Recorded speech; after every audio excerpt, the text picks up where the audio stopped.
Hello, good morning, good morning. Good morning, good afternoon, good evening. Let me know if you can see and hear me okay, please. This is going to be a group energy healing live stream. Energy healing live stream where I heal 130 people in 11 different countries. And there'll be lots of essential stuff that helps with a huge range of issues. But we will also be focusing on the theme of helping you to feel more inner peace and inner harmony and feel more content in your daily life. And this is the third in the set of 3 healings with this theme that we're doing in the last 5 days. So we did Friday, Sunday, and today's Tuesday, the 3 healings. And this healing will be kind of like a best of, where I do a lot of the strongest techniques that we did in the first and second healing, although some of them will have key modifications to them. So I don't know if that means it's not just a best of, it's best of improved or something. But whatever, it's going to be cool. And thank you very much for your surveys. If you did write them, I appreciate them a lot. Even though I don't send personal thank yous for them, because I use them as I'm thinking and journaling about what techniques we need for next time. And so, but thank you for taking a minute or 2 or 3 to do the survey. Even this one person, was pretty last minute, and she, well, you know, like a few hours ago, I think she filled it out, and she said she was feeling better. Even that, like, I think it was like that, literally, she put her name and then the 2 words feeling better. And that helped too, because I read, you know, like which technique really helped her, and so it kind of confirmed, like, yeah, we should do that technique again because it could help her more, and you know, so it's sort of a jumping off point for me to read the energy of anybody who writes a survey, post-healing survey. And those post-healing surveys are sent to people that paid for the healing, so of the 130 people. But if anybody can watch live, of course, anyone's very welcome to watch live, whether or not you are being healed by me, and you can heal yourself as you watch, because as I work, first there's this little intro discussion, and then there's like 3 minutes of quiet, and then there's the healing part where I'm healing and I talk out loud as I work. So it's like an all levels walkthrough. So I'm going to read some comments, and then I'm going to preview what we're doing today quickly, and then we'll get going. It says, good morning from Las Vegas. I can see and hear you. Thank you. Someone says, hi, Janet. Thanks for the tip. You're welcome. Someone says, hey, Janet. We can see and hear you in Chicago. Hello, hello. I'm curious if it has changed, a shift in the weather yet for anybody. Because here in Olympia, Washington, it definitely is starting to shift the weather. Like, we don't have any heat spikes in our 10-day forecasts, last I checked. And the evenings are getting noticeably cooler. Like, I'm closing the windows at night now when I didn't all summer. So, I mean, it's still technically the summer, but it's definitely, the shift is happening, folks. Which for me means, and probably for many people, traditional Chinese medicine recommends, although I'm not an expert in traditional Chinese medicine, but, you know, I dabble in the information.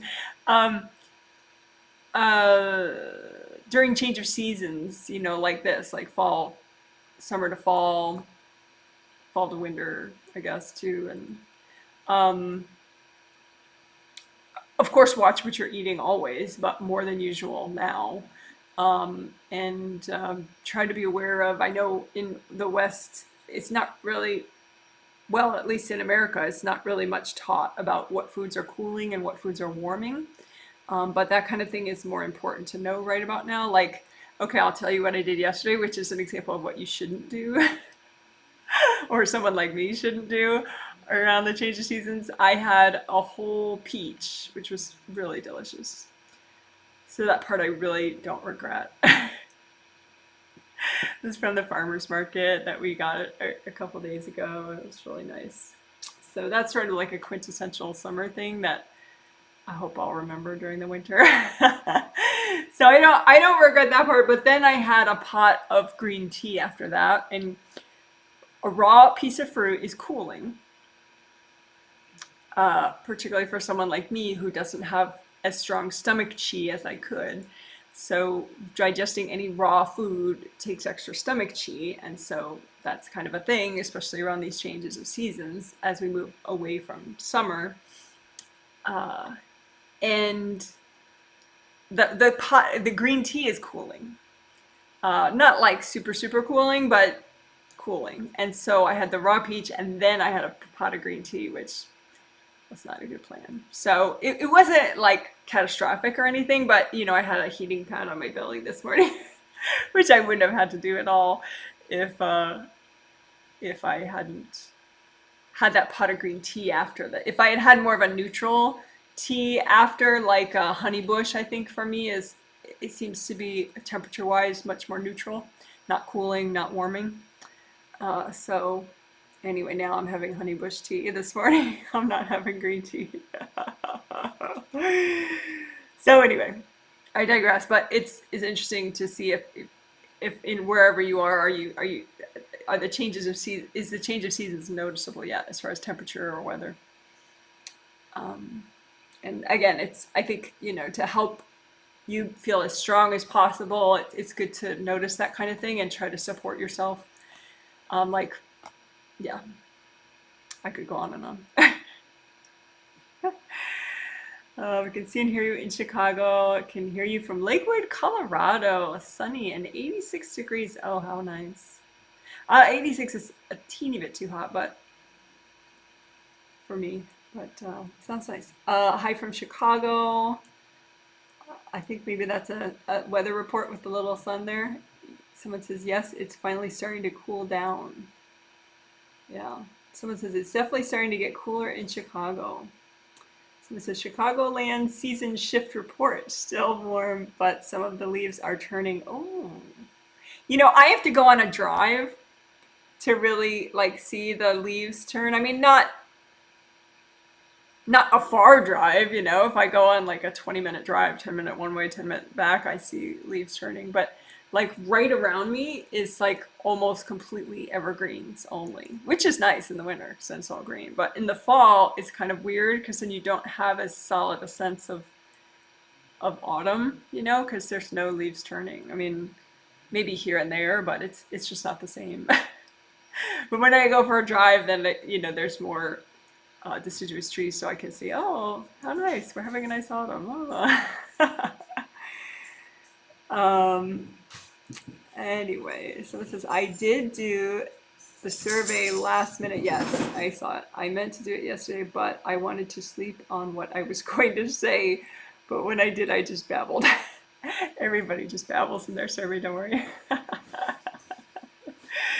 I'm psychic. I can read your energy, so you don't have to be particularly literate when you write the survey. And sometimes I don't read the last minute survey, so it's probably, you can write like a 1-minute survey, this on the survey writing day, and then if you want a 1-minute update later, you can use that same link later. Someone says, hi from Ottawa, Canada. Hello to you. Someone says, if you cook the peach in the oven, it makes it less cold. Yes, cooked food is better. Yeah, so if I had steamed it or something. I do that with blueberries. I'll put the blueberries in a cup, and then I'll put hot tea water on them for about 3 minutes, and then I'll pour off the hot tea water, and that sort of half cooks the blueberries. So yeah, I do that with figs, because figs actually, traditional Chinese medicine, at least the book I have on traditional Chinese medicine, what they say about different foods, they're in love with figs and how healthy they are for you. So I'll have a fig. I should probably do that. I haven't done it in a bit, but I'll cook it with tea water. You know, I'll put it in like a thermal tea mug and put the fig at the bottom and then fill it up with tea water. And then later, you know, I get a fig at the end of my teacup. So yeah, I'm a big fruit cooker. So it says, it's hot over here, heat wave. How about that? Where's over here though? You didn't say. But I hope you're staying cool. Someone says, cooked food's always a little warmer than raw. Yes, that's what I mean. So this is, hi Janet from Chicago, totally stoked. Yay! Hello from Portland, Oregon. Hello to you. Alrighty. Okay, so now previewing what we're gonna do. Like I said, it's gonna be a best of with improvements. We're gonna again call back innocence energy, which we did do innocence energy and inner peace energy and inner harmony energy and contentment energy. But the innocence is a special energy, like from childhood, that you can have throughout your life, but a lot of people, because of stress and trauma, they lose it. You know, it just like scatters. So they don't lose it like it's doesn't exist anymore. It's just not with them, so they don't feel it. And actually, during a couple surveys, I was thinking about innocence as I was reading the surveys, because one person said that their mom, who's also getting the healing, has trouble getting over the fact that my client, the woman writing the survey, is not having kids in this life. She knows she doesn't want to have kids, and her mom's having trouble getting over that. And it hit me, the angels told me, they're like, well, that's because the mom she wants to be a grandma so bad because she's lost all her innocence energy. And if she can get back more and more of it through these healings, you know, calling back her innocence energy, then she won't have such a strong need for grandkids anymore. It's being around like newborns and young children. They're like little, you know, muffins from heaven, you know, like they have so much innocence energy that all their innocence energy is intact usually. So they're like little Buddha babies, you know, and so being around them, you like your 7th to 8th connection gets better, and you call back some of your innocence energy just automatically being around this little heaven muffin, and you know, and then they scream, and you know, it's not so beautiful after that, but so anyway, we're definitely gonna call back more innocence energy, so that hopefully people get blessed by their moms, who are also getting the healings about not having kids in this life. And you know, if you didn't get your mom a healing this time, but you feel like maybe some of your desire to have kids is really just your mom brainwashing you and in your space about having kids, you can, you know, once you're centered, you know, remind her that she can have her angels help her to get her innocence energy back in her sleep. You know, you just say it with your mind, hey mom, you know, I think if you have your angels help you get your innocence energy back, then it's going to help you with stress, it's going to help you sleep better, it's going to help you feel more comforted, that kind of thing. Okay, someone says, still hot and still getting woken up by my neighbor's broken air conditioner. How about that? Maybe you'll have to buy some earplugs. They have lots of nice earplugs out there. Or you could try some, you know, there are those apps on your phone. I use one where you play like, you know, like background noise, like ocean waves and crickets and stuff. So then your body kind of gets used to the noise you're making, you know, with the app, and can more easily tune out the sudden weird other noises.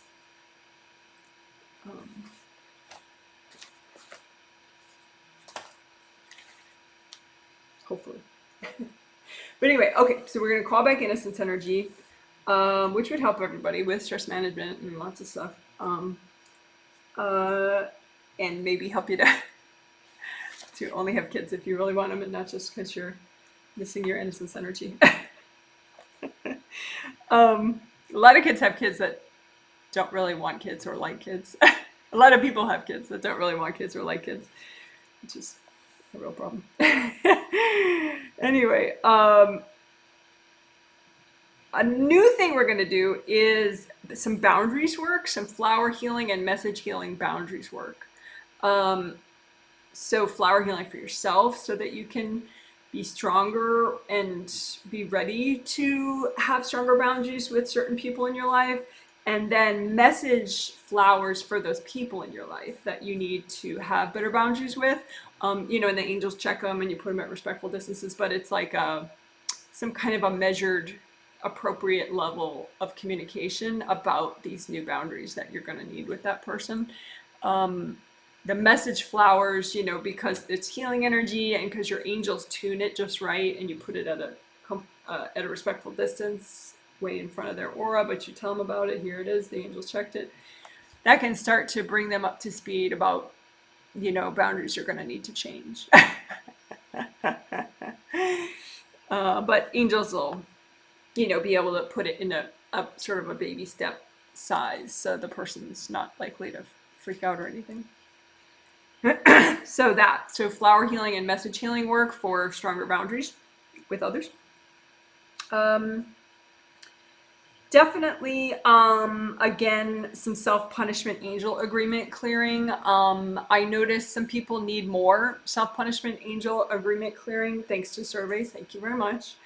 Some people just need more and you could only do so much at one time because, you know, there's like a healthy and gentle amount to do at one time. So that's why we need to do it again. But some people, they have like too much baggage. So there were some agreements that they could have cleared, but they just didn't because they still feel too crappy about whatever they did in the past life, blah, blah, blah. So we'll help, you know, clear the guilt, clear the shame, all that junk so that you're ready. You're more ready to clear these self-punishment agreements and stop beating yourself up, which helps no one. As I said in the last healing when I was talking about this stuff, if you did do things that were less considerate and kind, you know, maybe even negative in past lives or earlier in this life, the angel choice typically is to help others and to make up for your bad karma that way. You know, be kind, be altruistic, make a positive difference in the world, and that helps, you know, take away your negative karma, versus just punishing yourself. That kind of maybe even brings down other people too. So it doesn't help anybody. Okay, so that, but that should be nice. I did see that really helped people, that, you know, clearing self-punishment angel agreements. So that was cool. Clear problem astral levels. That was clearly helping people. But we'll do it again. We can do it quickly, so that'll be fun. Just like far away places on the astral where you're keeping a lot of unfinished drama and baggage that can weigh you down mentally and also affect sleep. So some people that had significant sleep improvements, it was because we cleared the problem astral levels. At least that was half of the reason why the significant sleep improvement. Tummy meridians, we did that work, and I'm gonna again play with showing my my hairy tummy meridian model here.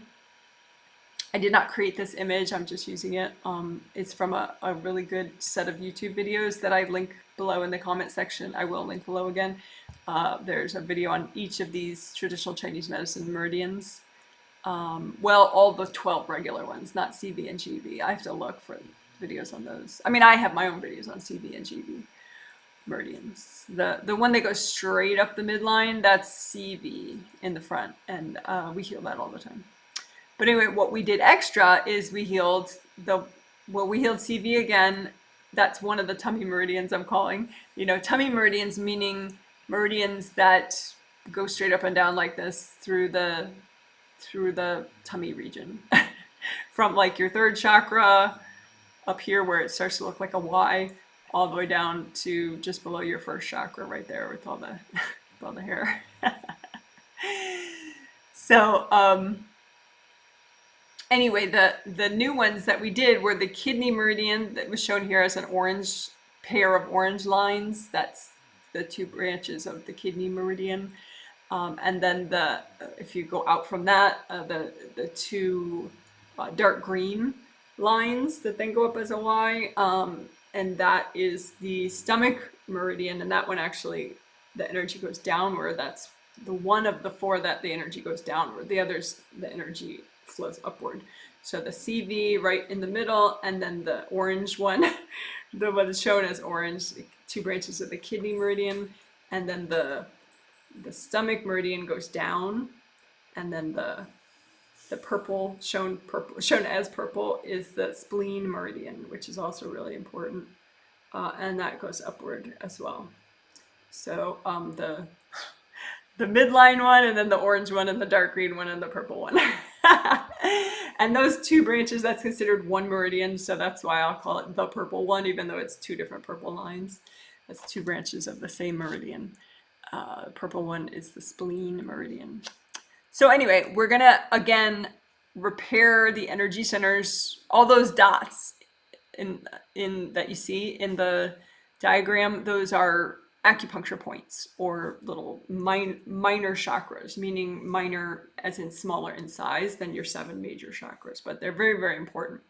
So we repaired all those little chakras and unblocked them more so that the meridian could expand and have better flow in the natural direction that it's supposed to flow.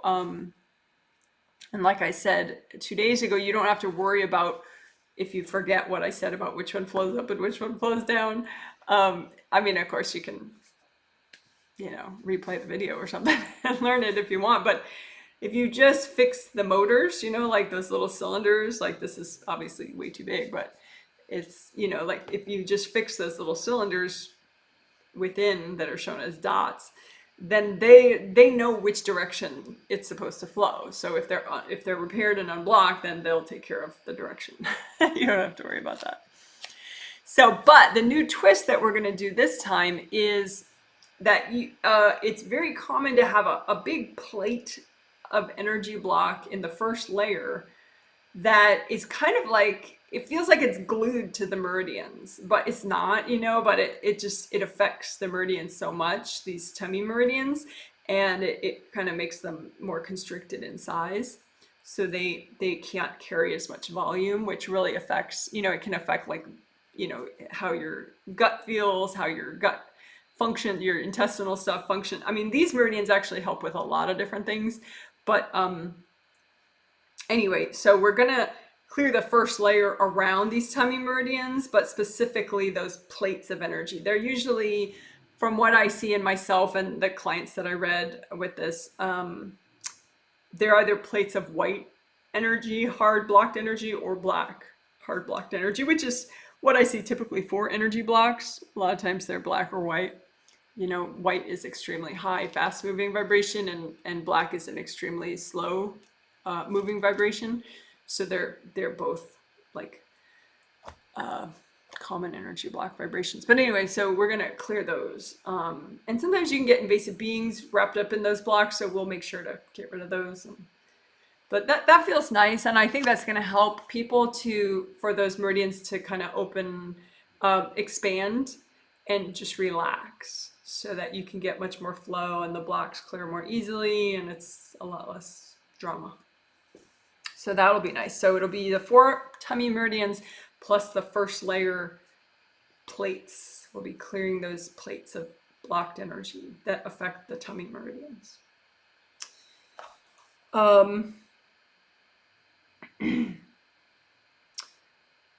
On the maybe pile is creative ring flaps and chakra alignment again. We can do it very fast though, so it looks like, it could happen.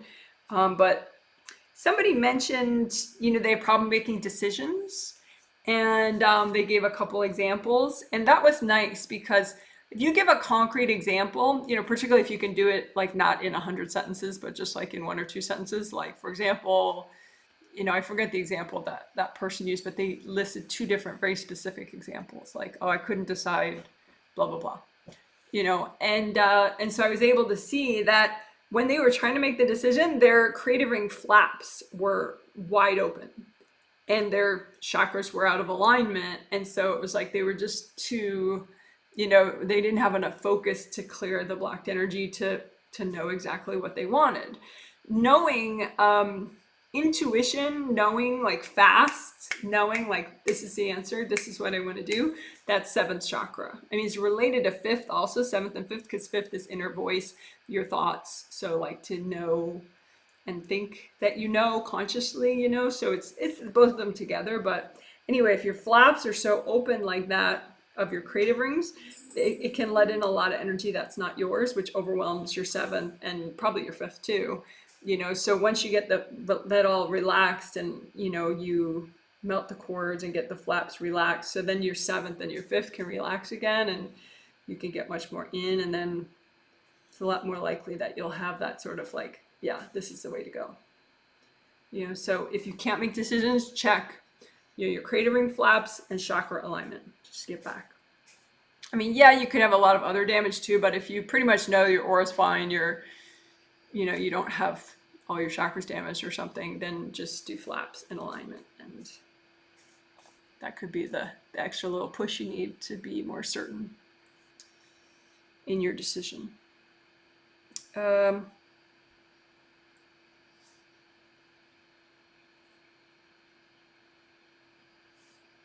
Oh, the safe bomb explosion chamber. Oh, let me get rid of this this guy. Okay, so we exploded. We made these safe, like gold, super reinforced chambers, little boxes that you could explode energy in, so you definitely wouldn't feel it, you know. And so, and we put like a whole bunch of interconnected DEBs from the back of the aura, like deep energy blocks, like deeply repressed energy blocks. Not only just regular deeply repressed energy blocks, but ones that are interconnected to a whole bunch of other energy blocks. When those trigger you, generally you're just like, oh, I can't. You know, it's just like your mind just can go flat, and you just feel like, oh my gosh, what a day, you know, or what a week, or what a month. You know, it just, they're more debilitating when a whole bunch of them are interconnected like that. So that's perfect for the safe bomb explosion chamber. The bombs meaning the interconnected DEBs. So we just put a bunch of interconnected DEBs in the bomb explosion chamber, sealed it up, you know, had our little viewer window, and just went, and it exploded just within the chamber. And then you just make sure it completely melts with gold light and it's gone. And we did that a bunch of times, and that really helped a bunch of people. I could very clearly see it. Like some people were starting to get clarity in an area of their life where they had not had clarity for quite a while. And it was because of all the DEB, you know, the DEB bomb safe exploding chamber work that we did. So we're definitely gonna do more of that. And if you didn't get like a nice realization and more clarity, it could just mean that you need to do more of it. You know, for some people, I noticed like half of the ones they needed to do were done 2 days ago, and it's just you can only do so much at once. So that's another reason why we're doing it again. 7th to 8th connection, that's on the maybe pile, but I did see that that was a big thing that helped people in the first healing. We just unblocked the connection between your 7th chakra, which is in the top of your head, and your 8th chakra, which is above the top of your aura, which sends down eternal wisdom and healing energy that is very calming and mellow and wise. We may do again 5th layer, just quick 5th layer unblocking, get everything out, beings, people, energy blocks, because your 5th layer is for your helps your 5th chakra, which is inner thoughts and communication with others too, but like thinking and how your mind works and peace of mind and how you talk to yourself. So clear that out. We did that last healing, the Sunday healing, and repair the telepathic mesh, which is in the front of the 5th layer, right? Pretty much in front of your neck, like out there. Somebody said that they keep rehearing this argument that they had with this old friend of theirs, who's now maybe not a friend anymore, but this person they used to know, like they had a phone call with them recently, and that person just was like ripping into them and like insulting them left and right. And since then, they can kind of hear that person saying the same thing again, and then they, in their mind, they start arguing with that person again. And what happens when that happens is they've corded your telepathic mesh, and they're piping in the energy of that argument again, and then you hear it because it's swimming around your fifth layer, and you're like, no, blah blah blah blah blah blah. So don't let people shove you back into an argument over and over and over. Just clear them out of the fifth layer. Repair your telepathic mesh so it's not so easily corded. Melt away all the cords, unblock it, so it's it's more of like a protected space with all your energy around it. So that you can just have your mind and not be pulled back into an old argument over and over and over. So we'll see. We might do that. Another maybe pile is we might call back dumped energy. Because I was seeing that sometimes, you can accidentally dump energy blocks in someone else's space, and that could be why they are pissed at you. Like this one woman who filled out her survey, she's going through a divorce, and, divorces are most of the time potentially messy, and what is happening is she keeps dumping into her husband's space, this is all your fault. And, like, you're the reason we're getting a divorce. And, if you hadn't have done this or this or this, we wouldn't be divorcing. So don't blame this on me. But because she's putting pieces of his energy, pieces of her energy that say that this is your fault, into his space, then he's not clearing out those pieces of energy. So then it's like he's hearing this, this is all your fault, and then he just like keeps criticizing her and like, what, another thing, because he doesn't want it to be all his fault. Nobody, divorce is challenging, and whatever, when there are kids involved or not even, and so anyway, she could call that energy back that she keeps sending to him, the whole this is all your fault energy, and just destroy it, so that it's not, in his mind starting up an argument all the time, because then his side of the argument is what she hears all day long. Like, he's being very critical and insulting all the time. And generally people just don't want to be told, this is all your fault. And the thing is, divorce is never all one person's fault. I mean, if you're divorcing and it's a healthy move to divorce, what that also means is that you married someone that you didn't have long-term compatibility with, which, I'm not shaming you. I did it too. I married somebody I shouldn't have even dated, in my first marriage.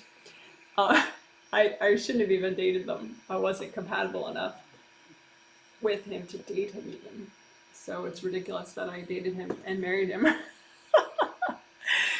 But anyway, so try not to get in the blame game. It just is what it is. If you're not long-term compatible, you're not long-term compatible. So it's not anyone's fault that someone is not long-term compatible for the other person. It just is what it is, And okay, maybe people haven't been saintly within their marriage, but it's just not helpful to reseed arguments, and fuel conflict, even when there are no kids around, So, anyway, you can blow up judgment, that you may have about the other person. Just keep blowing that up so it doesn't accidentally pop out all the time. And you can call back whatever you've shoved in that person's space, subconsciously or accidentally or on purpose. Just call it back and do a big yucky gold sun and then just blow it all up. Because, you may be good at clearing that person out of your space, but they might not be good at all at that. And so then they just kind of spin their wheels on whatever you put in their space for like weeks. All right. Yeah, earplugs and or sound machine, yes. Someone says it's a massive AC with a massive motor waking up the whole building, but sure, I'll try to minimize, thanks, LOL. Someone says, to clarify, are the meridians in our first layer of physical body? No, you would think so because it affects them so much, but no, not at all. The meridians are in the body, but they're at the surface of the body. They're like close to the surface of the body. So, but when you think about it, even like the major chakras, you know, like say your fourth chakra or your fifth chakra are really affected by, you know, the energy in the first layer, but that's because energy flows in through them. So it is kind of surprising that first layer energy blocks affect the meridians so much, because these tummy meridians, they don't, let me pull them up. They don't, you know, draw energy from outside of themselves. They're like little systems, you know. So, but yeah, whatever, it is what it is. You have that, you get plates of energy right here that in your first layer that really affect them. It's like they get stuck to them or something. But yeah, they're not, the plates of energy are in the first layer. The meridians, the tummy meridians, are not in the first layer. They're within the body, but they're close to the surface of the body. So hope that is clear. If it's not, you can ask another question that I'll answer later about it. Okay. So it's super hot in San Francisco, 92 degrees. Wow. Yeah, I'm glad we're not that hot. So it says, loved the safe bomb chamber exploding technique. I really felt a drop in my anxiety doing that. Oh, good. Yeah. You know, and you can even have it auto load. Fun fact, just if you auto load your safe bomb exploding chamber, like just like have the interconnected DEBs just like whoosh, go right into it real fast, and then, you know, have your angels just like auto check it and auto seal it, you know, as soon as it gets full, and then just blow up. So like, but if you do that and do it really fast that way, the auto load safe bomb exploding chamber of your interconnected DEBs, be careful for safe and gentle, you know, because probably within a minute, earlier than a minute, you will have done what's safe and gentle to do at that time. You know, like I was feeding my dogs and I was doing some auto load safe DEB, interconnected DEB exploding, and it must have been within like 20 to 30 seconds. I had done enough for healthy and gentle at that time. So, you know, I stopped. Then later I did a teeny bit more, but you know, it's just be aware of how much you're clearing. It's a lot. It's great, you know, but so anyway, with the auto load, then you could do it, you know, at different times, and it's just a little easier and quicker. Someone says, hello, many good things coming out of this healing series. Just got a call to ask if I would rent a room to a PhD student. I feel yes is the answer, but I'm scared. Well, you can clear your fear in this, and, you know, and end decision making, you know, close your flaps and get your alignment so that, you know, your seventh chakra will work better and your fifth chakra will work better. So you're more likely to hear your angels accurately and have your own intuition accurately. Okay, so flaps closed and regular and magnetic chakra alignment helps with clear decision making and clear hearing your angels. All right. So it says, well, we just started the auto load of the safe bomb exploding chambers, and that's super rad. Yes, it is. Yes, I agree.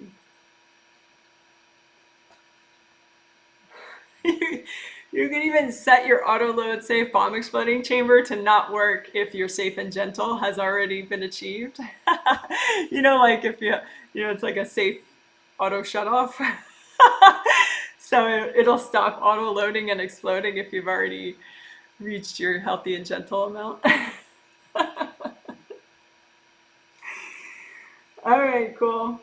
So enough's enough. Now we'll do our quiet time, and then we can do our I think there's one other thing I wanted to mention now. Let me find it.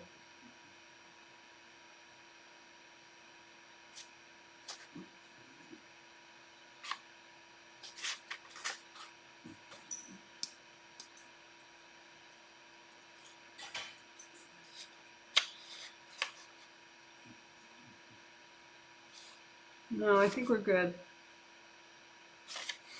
Yeah, I think we're good. Okay, so I'll do about 3 minutes of quiet before I start the healing. And don't worry, you know, there was so much I said and so much on the maybe list or whatever. Later within a day, there will be a detailed healing summary in the comment section with timestamp links for it all. So you'll be able to see at a glance for sure what we actually did in this healing that I'm about to do. All right. All right, now my quiet time. So for about 3 minutes. So thank you for your patience.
My dog is snoring, so I don't know if you hear that. The snoring is not me, it's her.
All right, thanks for waiting.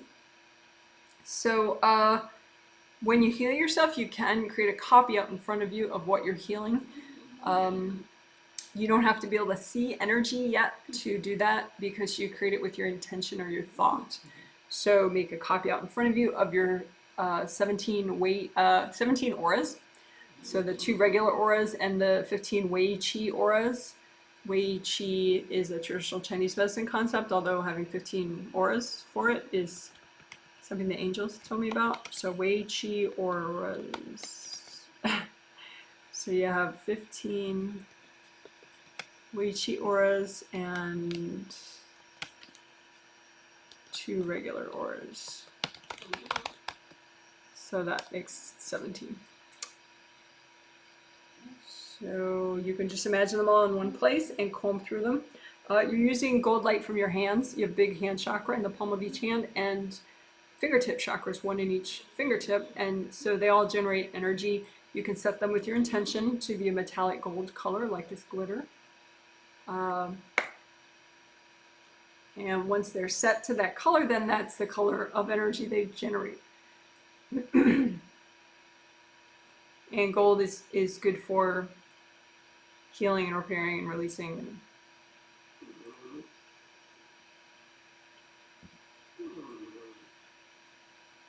So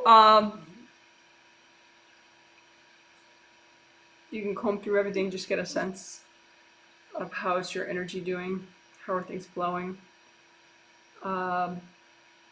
If you don't feel like you're intuitive, just kind of make it up, because that is beginning intuition. You feel like you're making it up. But just get a sense of your space. You feel like there's a lot of chaos. You feel like there's some calm, some flow. And just recognize that however it is now, it's okay, because you can affect positive change through the energy healing that we're going to do. So let's start with grounding. I gotta fix my camera. There you go. So let's start with grounding, because without that, you're pretty much just wasting your time. So make a big grounding as wide as your whole aura. So probably as wide as the palm of your hand. And make it red or orange or yellow, because those colors are good for your lower chakras. Not too triggering. So you make it one of those colors and make it nice and wide, and make it that wide all the way down to the core of the earth.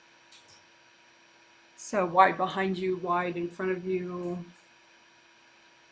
And then make a copy of your grounding, a mini copy, and comb through it with the gold light from your hands. And as you comb through it, you're melting away the blocked energy, you're melting away other people's energy.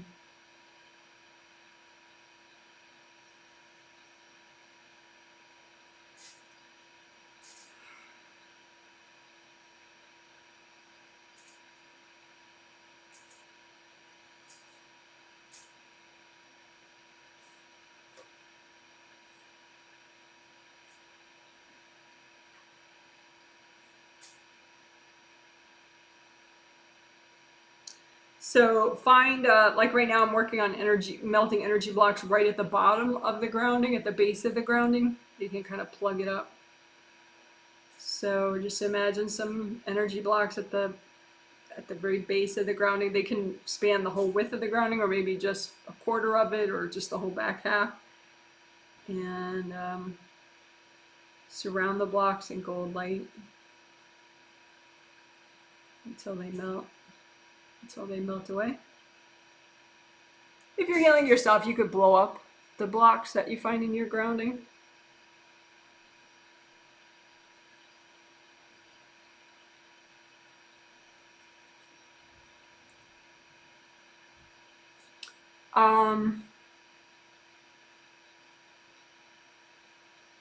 We could also do, because you can have invasive beings in your grounding, or really anywhere, or invasive people, you know, like moms or neighbors or something.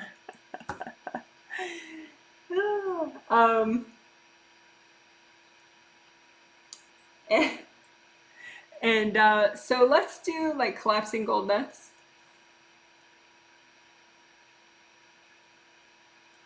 Just to get rid of invasive beings out of your grounding and everywhere in your auras and your bodies, physical and astral bodies. So just imagine your everything, your 17 auras, your groundings, astral and physical grounding, your physical and astral body, and just make like a big cube of gold netting that goes all the way down to the core of the earth.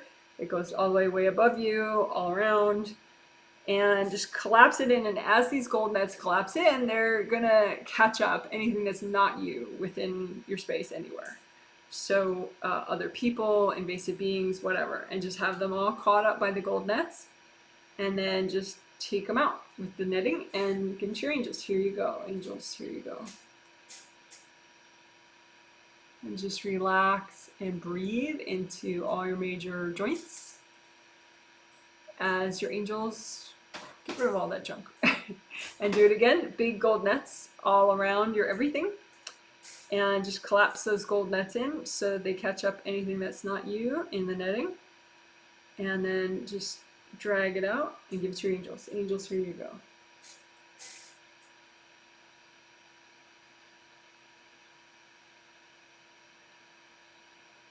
And one more time, a bunch of gold nets. And then drag that in and tangle up anything that's not you and drag it out. Angels, here you go. Breathe into all your major joints. Your shoulders, your hips, your knees, your ankles, your wrists, your spine. All right, so that we were doing grounding and we just did collapsing gold nets for your everything. To clear out grounding and everything of junk, beings, people, all that. So let's, well, actually you can just take a second and see how that helped your grounding. Check out the flow.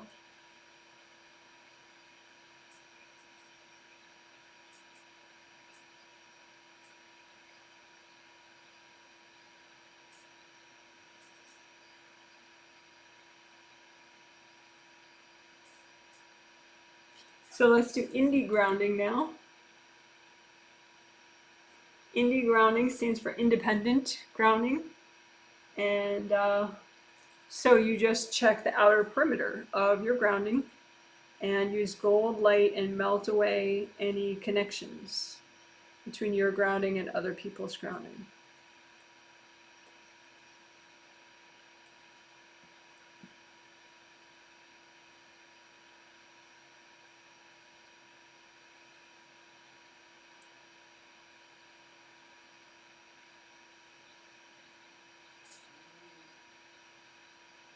And if you sense that people in your life don't understand that, just say, hey, ask your angels for help with grounding.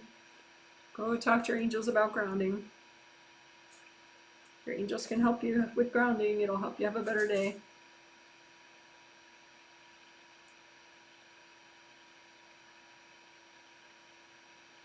All right, good job. So that was indie grounding.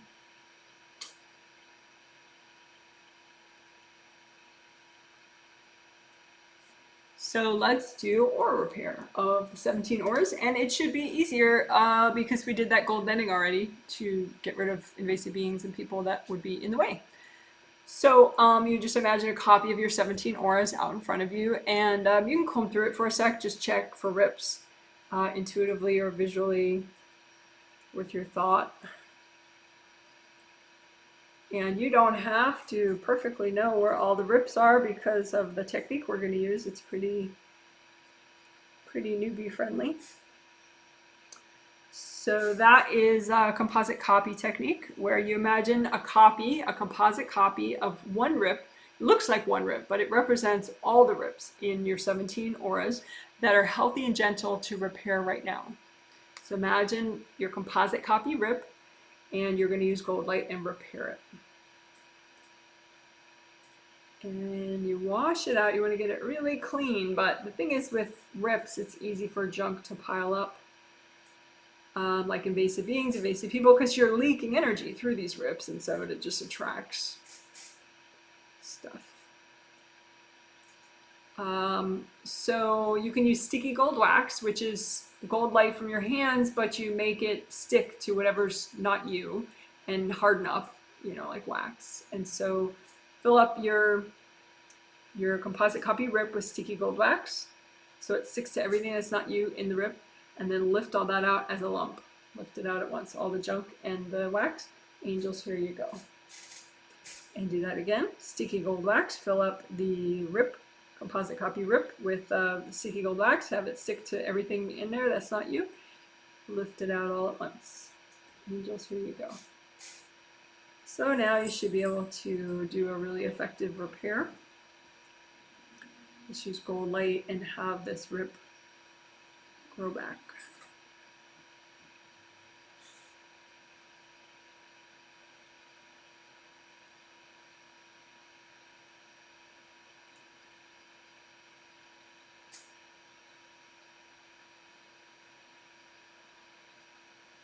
You can make another composite copy of any rips that have not yet healed, because that probably healed most of your rips. So make another composite copy of any leftover rips that still aren't healed, that are really good to heal right now, and do it again. Heal that. So fill it up with sticky gold wax, get rid of all the junk in the wax. Angels, here you go.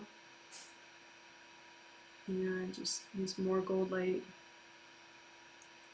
and let that repair.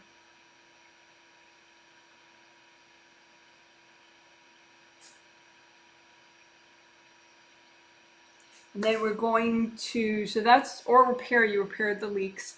And then we're going to do related things that are good to do as well, like melting, aura scarring, and aura bruising all at once. So aura scarring and aura bruising, they're just hard plates of energy. The scarring is like a scar would be, you know, at your surface of your skin where you can see it. The scarring, aura scarring, is at the edge of one of the auras in somewhere, and it's a remnant of having damage there. And it weakens the aura because it's hard and crunchy as opposed to like flowy and cohesive.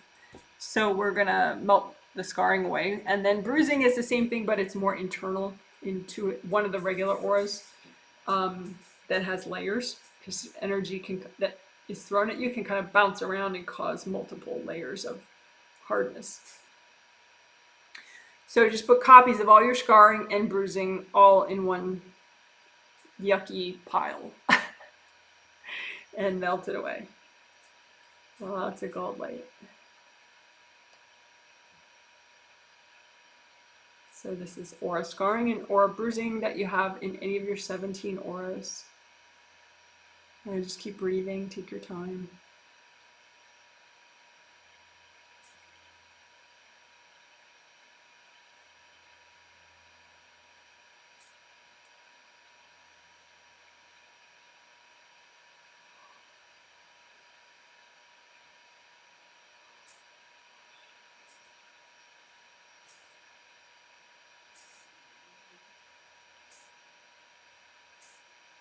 If you have any left over, just say, angels, help me clear this.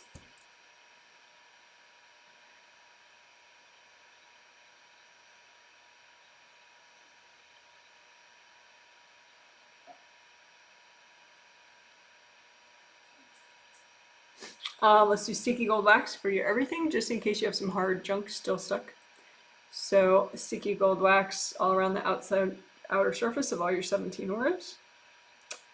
Inside all your 17 auras, inside your physical body, your astral body, inside or the outer surface of your physical grounding or your astral body grounding. Have the sticky gold wax stick to anything you're ready to get rid of, including hard objects that might have been thrown at you at some point. And then just move out the junk with the wax and give it to your angels. Angels, here you go. So we're going to repeat that same process, but I don't have to explain it so much. So sticky gold wax your everything.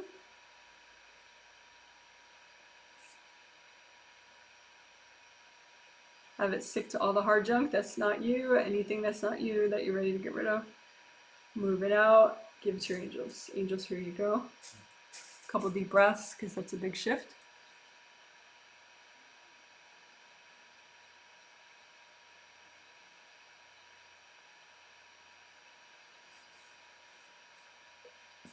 And you can finish up the repair, especially on the outer surface of all the 17 auras. Just use extra gold light, make sure there are no more leaks, because when you remove hard objects, that can leave a little gash. So go ahead, finish your repair in the outer surface of these auras.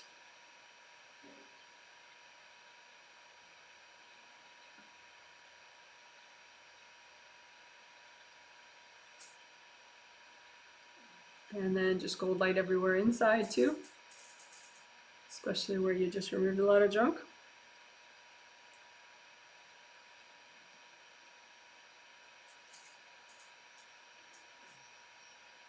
Gold light around the outer surface of your groundings, because you can leak out a little bit in a weird way in your groundings, so just heal up that outer surface of your grounding. Make sure your grounding's unblocked nicely.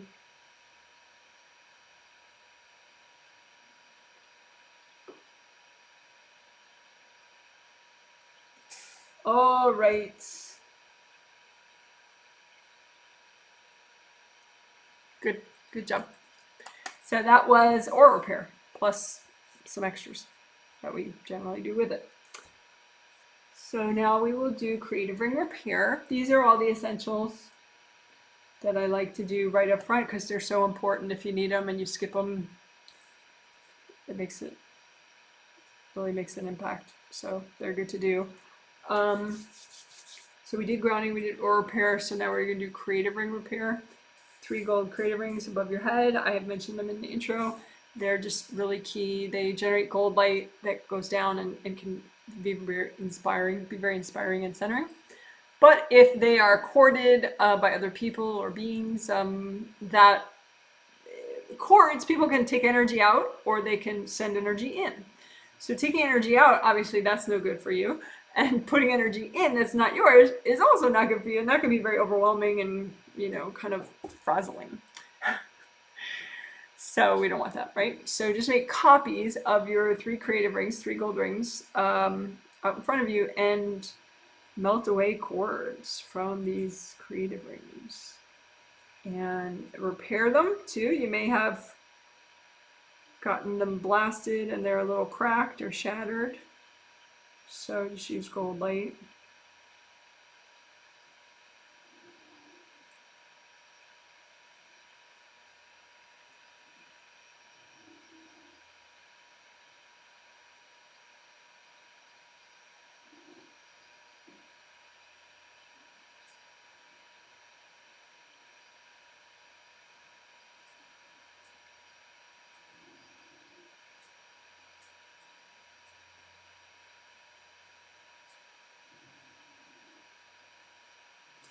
You can also have like just, you know, energy blocks sort of wrapped around these creative rings, maybe just in the back or all the way around. So get a sense of any just hardness around the rings and melt that away. There can be hardness like inside the rings too. Obviously you want to melt that too.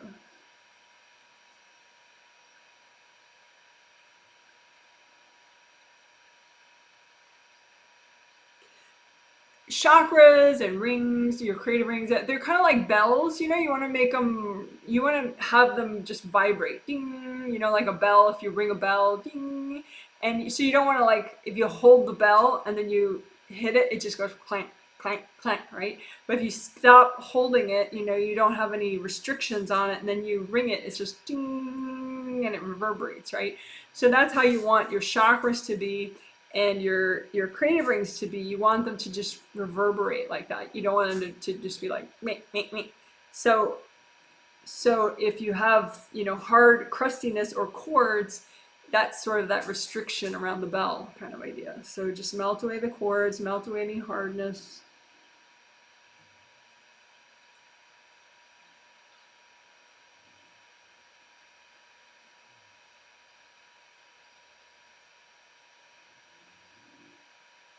And you can even tap them and see if they ring, you know, to your intuition, like,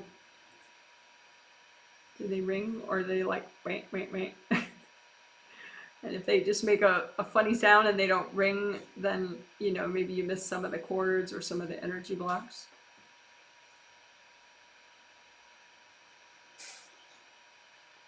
And go ahead and relax. So we already did the repair, right? So we repaired the cracks and the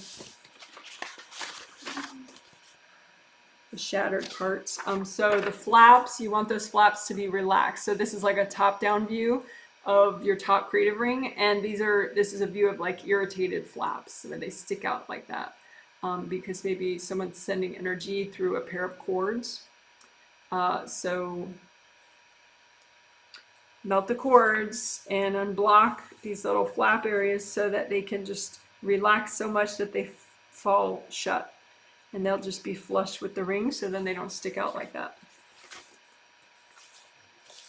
So go ahead, relax your flaps. Just imagine the cords going into them, imagine the energy blocks, and just melt all that.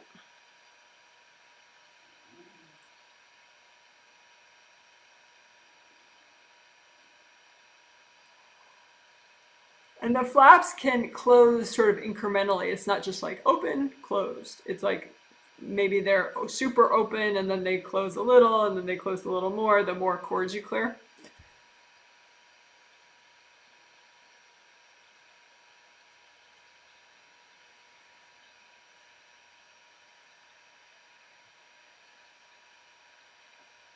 And, you know, if you melt away cords from people, That's one thing. But if you melt away cords from invasive beings, sometimes that invasive being will just keep trying. Well, sometimes people too will keep trying.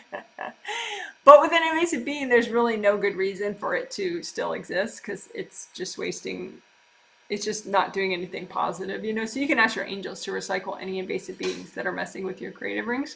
So just say, angels, can you please recycle any beings that are messing with my creative rings?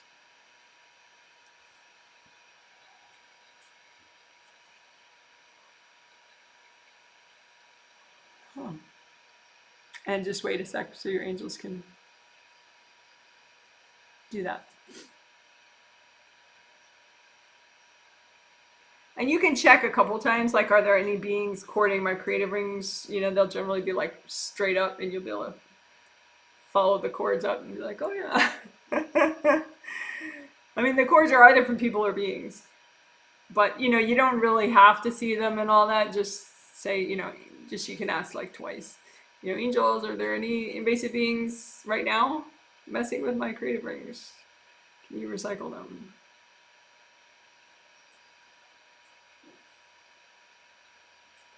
And so, okay, so that was creative ring repair and unblocking, and then we just did creative ring flaps, relaxing those.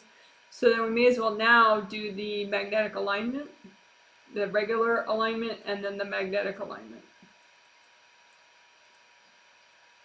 Because that's kind of a nice package, you know, relax your flaps by melting cords and energy blocks, and then do your chakra alignment. Of course, we're about to do chakra repair, which will help too, but whatever. So relaxing the flaps and then do chakra alignment. So you imagine your chakras and see if they're basically in a straight up and down line. Your major chakras along your spine. So 7, 6, 5, 4, 3, 2, and 1. So they're oriented like the 7th is oriented this way, but 6, 5, 4, 3, 2, 1 are oriented with the round opening in the front and the back. So anyway, just imagine them all in a line. I have videos that explain that if you need more detail, which I would link below in the comment section, below the healing summary. You just imagine your major chakras and see if they are aligned, and if they are not, just keep using gold light until they click into place.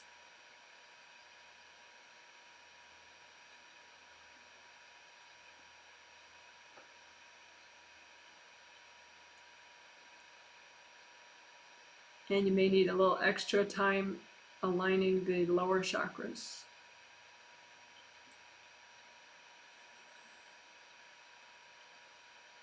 Like 3, 2, 1.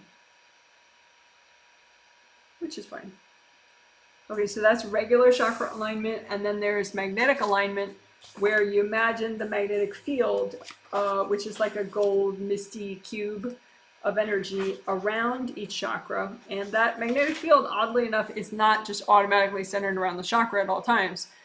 Just like your chakras can get out of whack, so that the magnetic fields of each chakra can also get out of whack. So this is a little drawing of regular alignment. See how 5 and 4, 5 and 4, 5 is directly above 4th here, but the magnetic field now is still off. So you run gold light through these magnetic fields of each of the major chakras. Just run gold light through those little gold cubes until they click into alignment too. And you can get the 7th one first, that top one, and then get that one to click into place, and then, you know, go bit by bit down for the other ones till they click into place.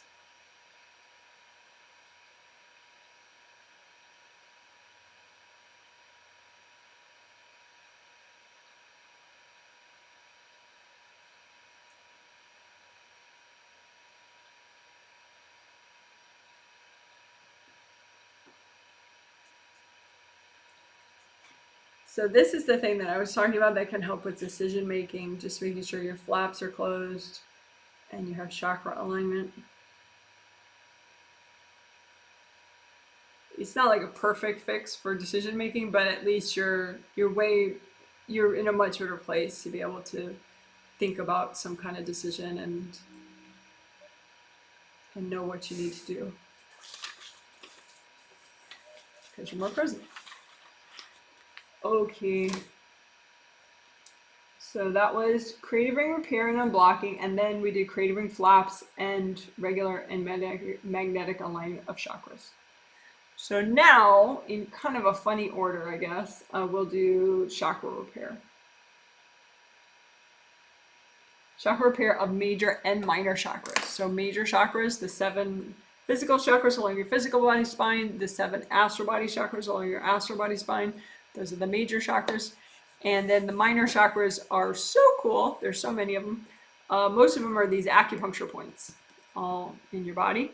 But you also have like chakra 4.5 right here. You have the Kundalini chakra below the first chakra. So you do have other chakras that are very, very important. They're just not your major chakras. So those are your minor chakras. So you imagine a composite copy that represents all of those chakras, major and minor. So you have your composite copy be the basic shapes of a chakra, you know, open cylinder. So there's the cylinder part and then the round opening and round opening. And repair. Use gold light and repair all the damage to all your major and minor chakras.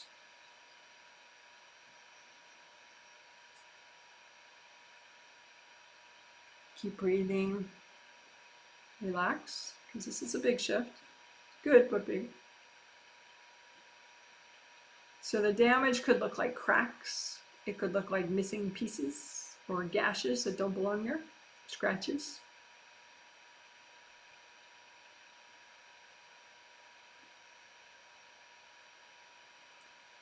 And sometimes the chakra isn't repairing because it's just too much junk around the damaged part, so the gold light isn't getting there to repair. So let's lift out the junk, right? So you can use sticky gold wax to stick to all the junk, and then lift out the wax and the junk, give it to your angels. Angels, here you go. Again, sticky gold wax in this composite copy, just to stick to all the junk that's in the way. Lift out the wax and the junk. Angels, here you go. Now you can use gold light to repair.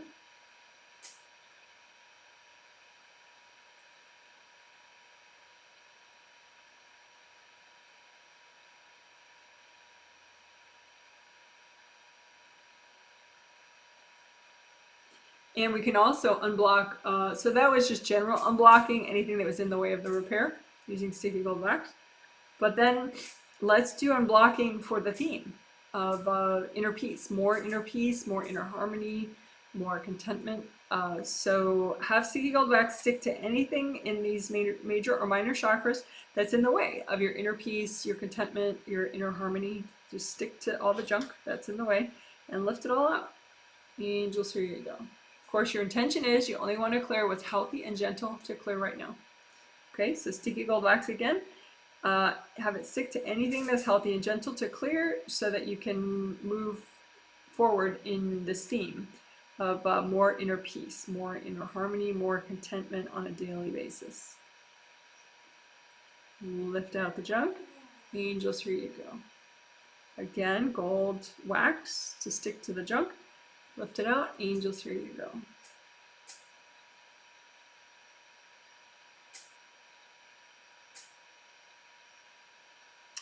While we're at it, let's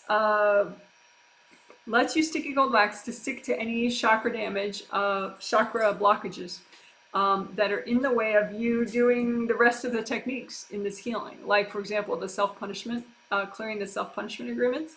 So have a sticky gold wax stick to any shame or guilt that's in the way of you really making the most of this healing.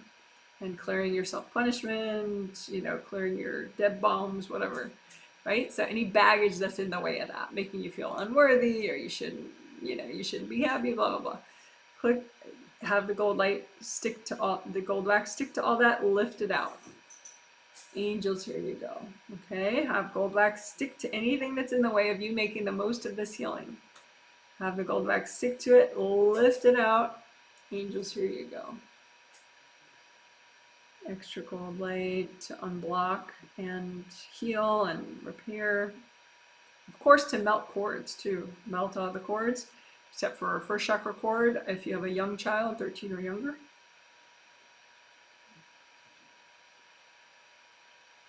Melt all the cords.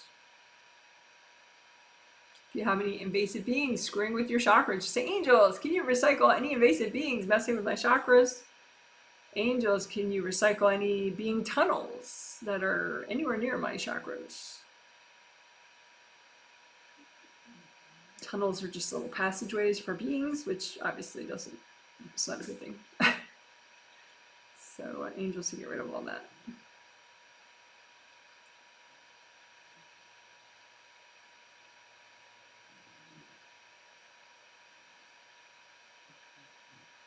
All right, good. Good job. So that was chakra repair and unblocking. And we unblocked using sticky gold wax, and we unblocked just in general, and also for the theme, and also to clear anything in the way of you making the most of the healing.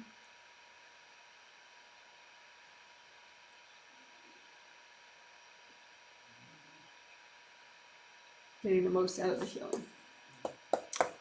Like shame and guilt and all that. All right, good job.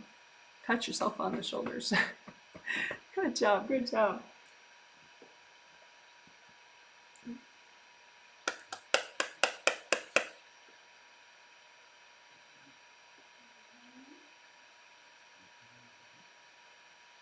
So let's do the 4 tummy meridians with the new twist I was talking about in the intro. Tummy meridians and first layer, special first layer unblocking to help the tummy meridians. So here's the diagram. Please excuse the copious amounts of hair on the diagram. It's otherwise an excellent image showing all the traditional Chinese medicine meridians in this area of the body. So super useful. So you just have to get used to the hair part. Nothing wrong with body hair. So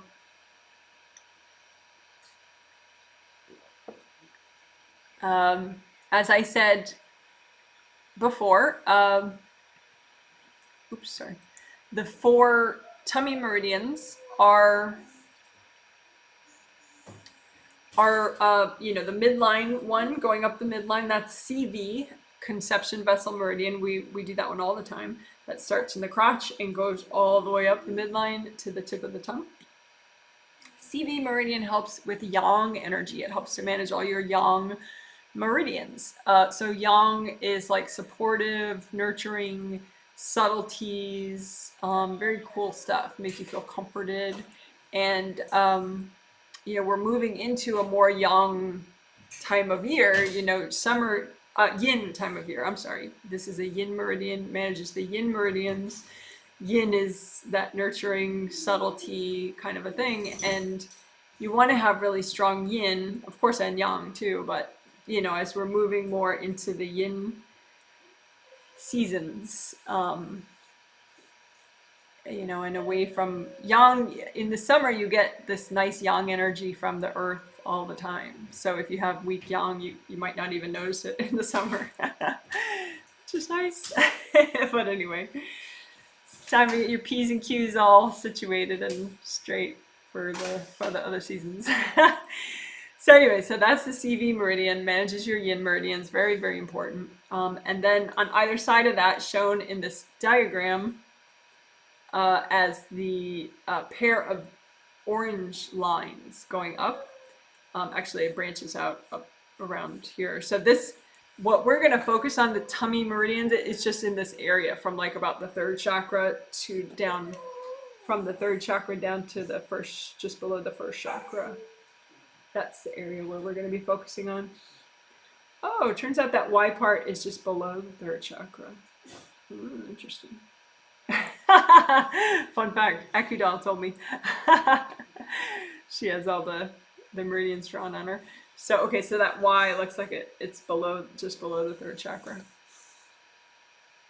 I'll have to verify that. Well, that's what Akudal says. Anyway, so anyway, but third to first, that's third to just below first, that's where we're focusing. And so the orange one is the 2 kidney meridians, and the natural flows upward for those as well. And then the dark green ones, the pair that go down, that's your stomach meridian. That's one of the tummy meridians that we'll be working.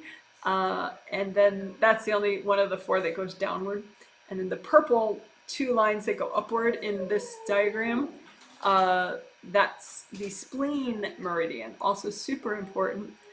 Spleen meridian, and then it goes kind of out like that. And that is the 4th of the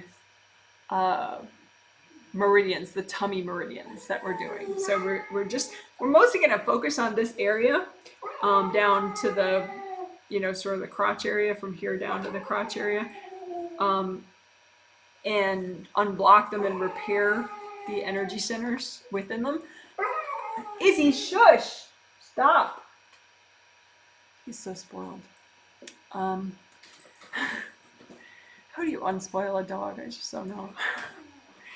But anyway, we're going to repair them and unblock them. The meridian themselves, the tubes, but also the little chakras within them, which are cylinder shaped, and the cylinder like kind of nests in the meridian. So these meridians that go straight up and down, that means the little chakras go straight up and, you know, go this way to kind of, you know, because they're motors and they keep the flow going. That's what they do within the chakra. So all those dots in the diagram are little motors, and so those are the things we're going to be repairing, as well as the tube itself, the meridian itself. But then the new twist is you can get plates of energy really easily in your first layer of your aura. The first layer of your aura is generated by your first chakra at the base of your spine, and the ideal color for your first chakra and your first layer is red.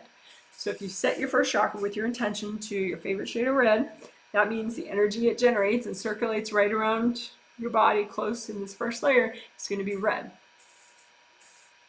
But when you have energy blocks, they're generally not that color, and so you might have like 3 plates just jammed, you know, really flat up against this area that are kind of glued to the meridians in a way. You know, I mean, the meridians are in your body, you know, towards the surface, but they're in your body.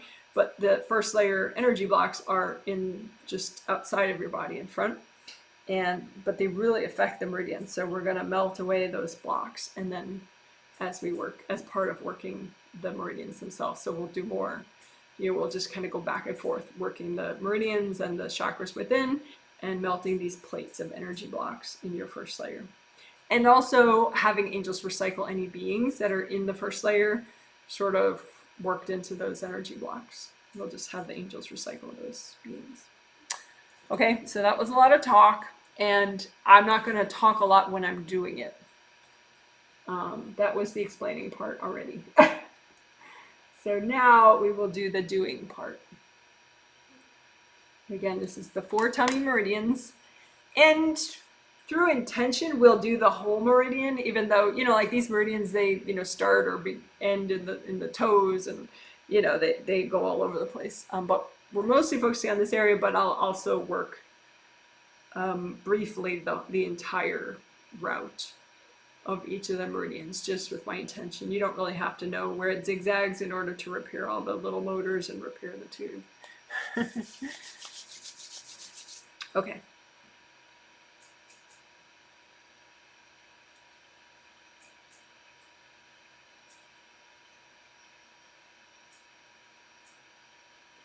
So right now I'm doing CV, the one that goes up the midline in the front. CV for managing yin meridians.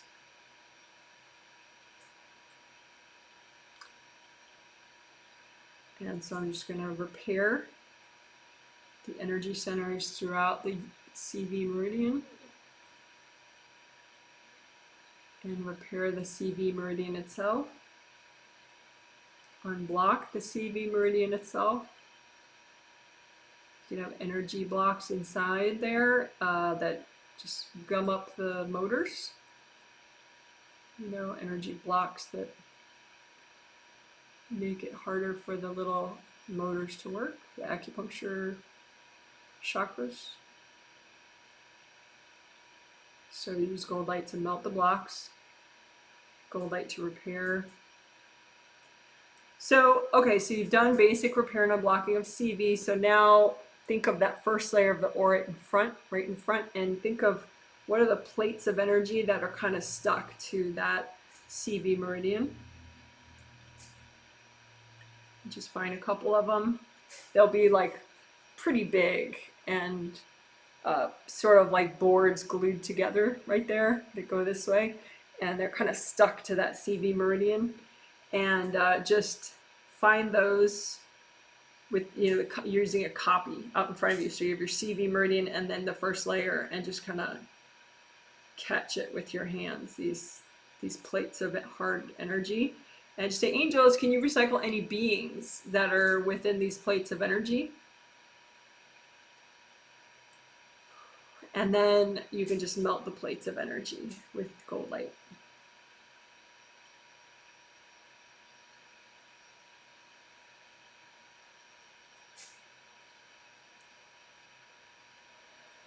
And just breathe into all your major joints, because that's a bit of a shift. And check your CV meridian and notice if it expanded. Sometimes after you do that, you know, it will expand in size. And you want these meridians to be as expanded as they need to be.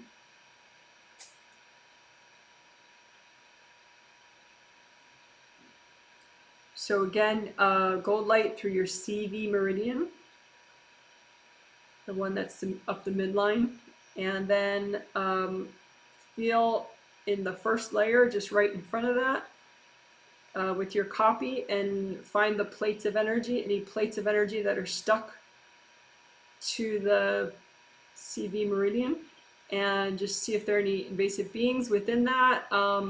Either way, just ask your angels, angels, can you recycle any beings in or around these plates of energy? And then just melt the hard plates of energy in your first layer that are impacting your CV meridian.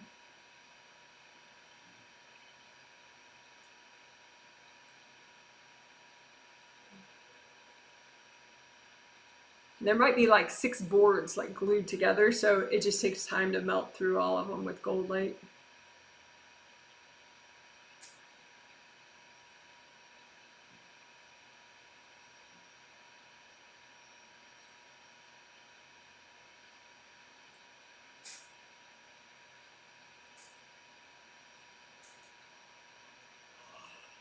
So then, you know, deep breath. Deep breath into all your major joints, your hips, your shoulders, your ankles, your knees, your hands, your feet.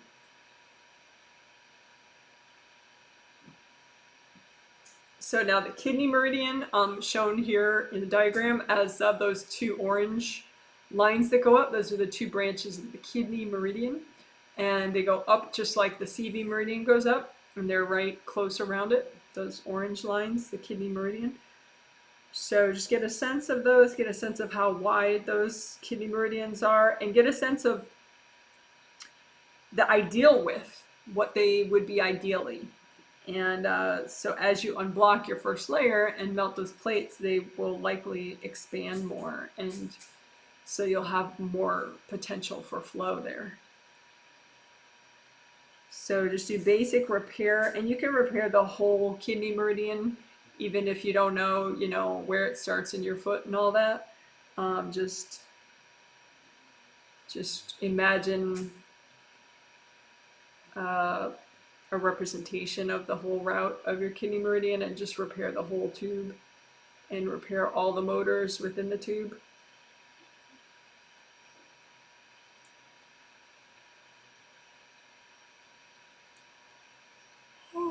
Of course, it's 2 branches as it's shown in this diagram, the 2 orange lines.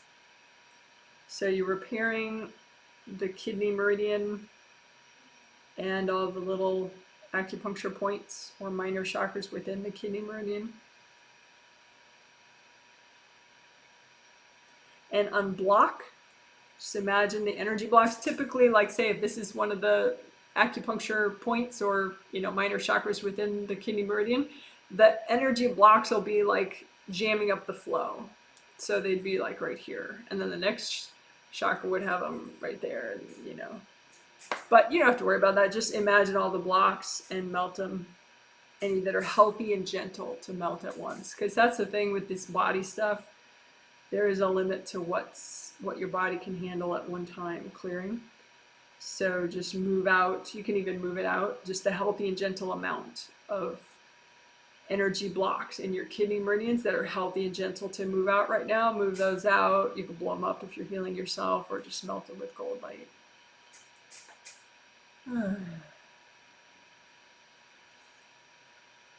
So that was just general repair and unblocking of your kidney meridian.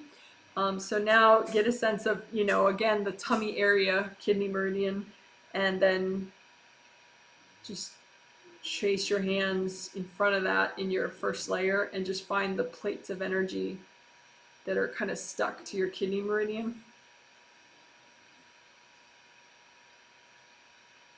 And just say, angels, if there are any invasive beings in or around these plates of energy, can you recycle them?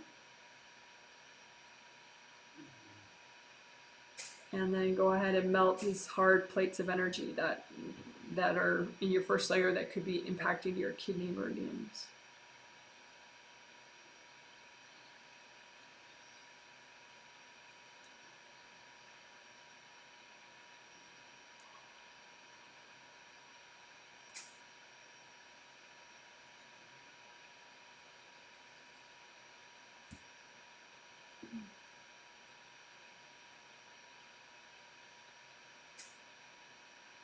All right, good job. So stomach meridian, shown in the diagram as a dark green pair of lines that go up, that actually the flow is downward on these. The kidney meridian, stomach meridian, dark green. Stomach meridian, dark green. Anyway, just do general repair of the whole meridian. You don't have to know the whole route of it. Just imagine a representation of the whole route of the stomach meridian. And repair the tubes and repair the minor chakras within that tube.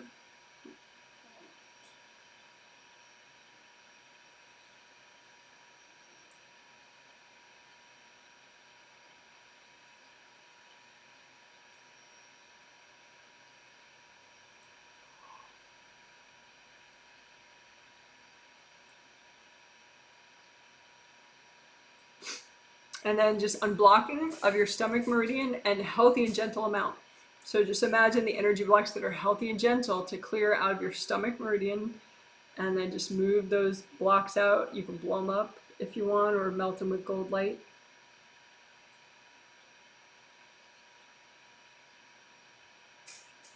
And again, just healthy and gentle amount. What are the energy blocks within your stomach meridian, the whole meridian, that are healthy and gentle to move out? Move out those energy blocks from your stomach meridian, melt them away or blow them up.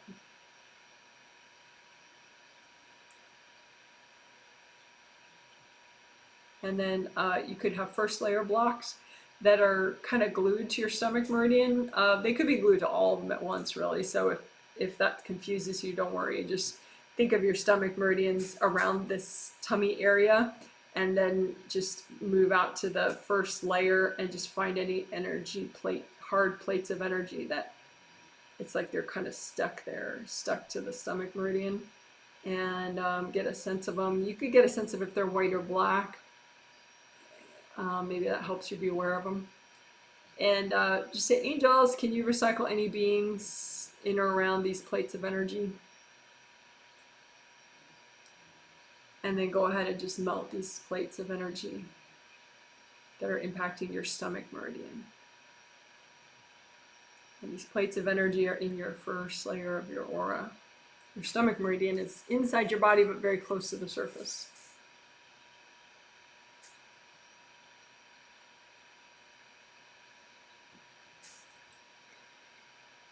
Deep breath. So again, your stomach meridian, this area of it that's around the tummy, like third chakra down to base of the spine. And so you have your tummy meridians, and then trace it out to your first layer. See what hard plates of energy are stuck there, stuck to your tummy meridian in your first layer.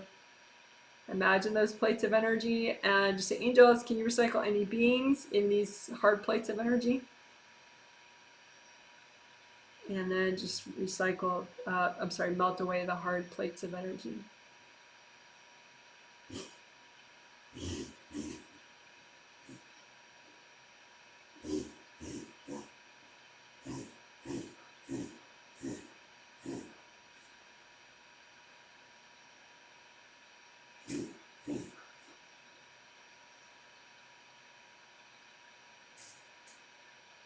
All right, and the last one of the tummy meridians is that the purple line right there, the two sets of purple lines, those go up as well, the spleen meridian. So that's really important as well. So just imagine the spleen meridian, and you can imagine the whole route without knowing where it goes, just like a symbolic representation of the whole route, and just repair the tube of your spleen meridian so there's no leaks. Use gold light to repair your entire spleen meridian, including the tummy part, of course. I believe your spleen meridian starts like in the inner side of the big toe, but I don't have it memorized right now. But you don't have to know. Just imagine the tube for both branches, 2 tubes for each branch of your spleen meridian, and repair the tubes, and then repair the motors within the tubes, the minor chakras, so they're not crushed, so they work well. And then unblock to the extent that's healthy and gentle only. But just imagine the energy blocks that are healthy and gentle to clear from your spleen meridian. Move out those energy blocks. You can blow them up if you want, or melt them with gold light. If you're healing someone else, do not blow anything up. It's too bossy. So again, healthy and gentle amount only, but imagine the energy blocks that are healthy and gentle to clear from your spleen meridian. And just move those out and blow them up or melt them with gold light.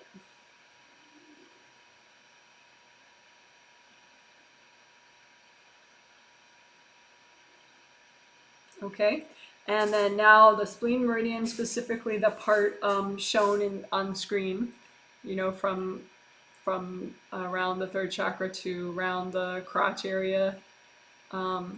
Just imagine the spleen meridian. Are there any, and then the first layer of the aura.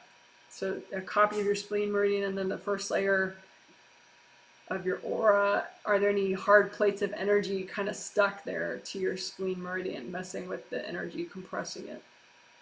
And just imagine those. Imagine if they're black or white.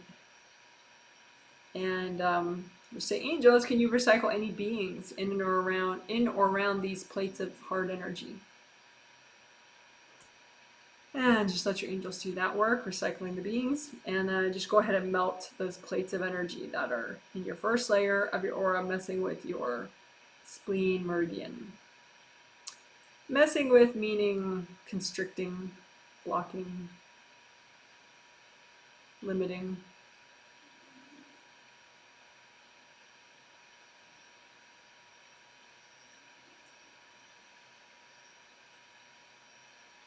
And again, it can be like sort of like 5 thin boards glued together, these plates of energy. So just take your time, because it might take a bit to melt through all the plates of energy that are affecting your spleen meridian, that are in your first layer of your aura.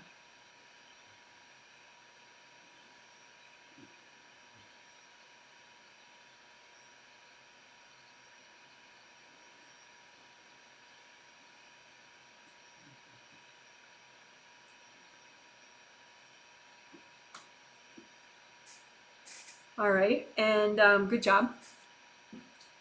So now we'll just do just a little bit more. We did all the 4 meridians and the plates of energy impacting each one individually. So now we'll just kind of imagine all 4 meridians at once. So the CV, the kidney, 2 routes of the kidney shown in orange, the 2 routes of the stomach, which go downward, shown in dark green, and the 2 routes of the purple spleen meridian, right? So CV, kidney, stomach, spleen.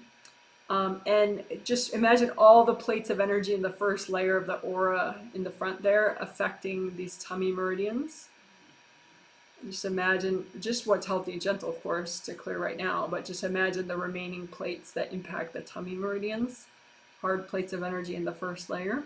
And just say, angels, if there are any beings in or around these plates of energy, can you please recycle them?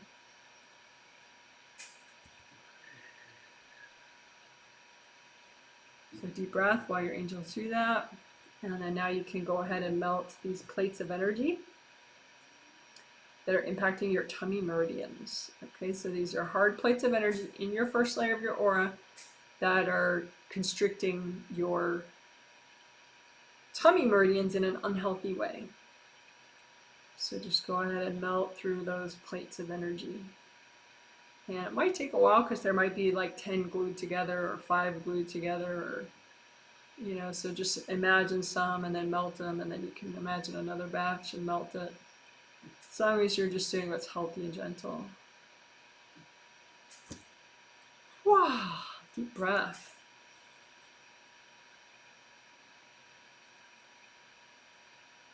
So again, any plates of energy is the last time we'll do it in this walkthrough. Of course, you can keep doing it on your own, as long as you do what's healthy and gentle. But imagine your tummy meridians, your 4 tummy meridians, and then your first layer of your aura, and just feel the hard plates of energy that are impacting and constricting those tummy meridians. And if there are any invasive beings, angels, can you please recycle any invasive beings in or around these hard plates of energy? Never hurts to ask your angels that, even if you're not sure if there are beings. It's always fine. And then these hard plates of energy, go ahead and melt them. Take your time and melt them. And if you have any doubts, just say, angels, is it okay to melt all these?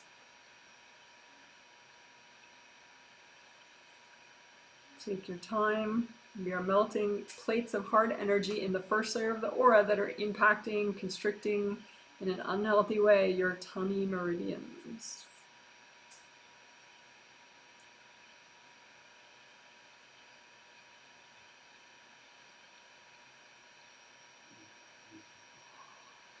Oh. So now you should have much more red flowy energy in your first layer right here in front of your, right in front of your body than you did before.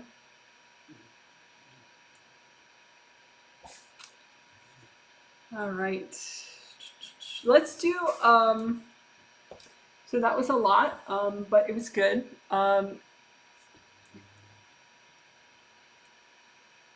was actually 22 minutes of work. 20 minutes of work. So now we'll do flower healing for your tummy meridians.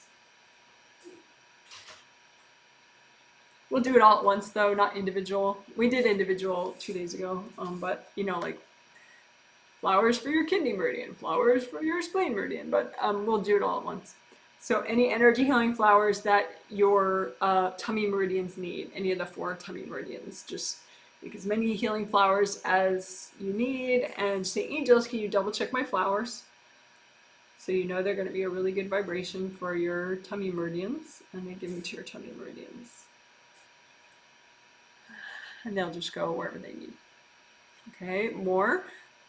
Energy healing flowers for your tummy meridians. You make them out of universal healing energy, so they could be gold or rainbow colors, whatever you need. And say, angels, can you double check my flowers? And give them to your tummy meridians. One more time, more tummy meridians. Energy healing flowers, whatever your tummy meridians need. Angels, can you check my flowers? And go ahead, give them to your tummy meridians.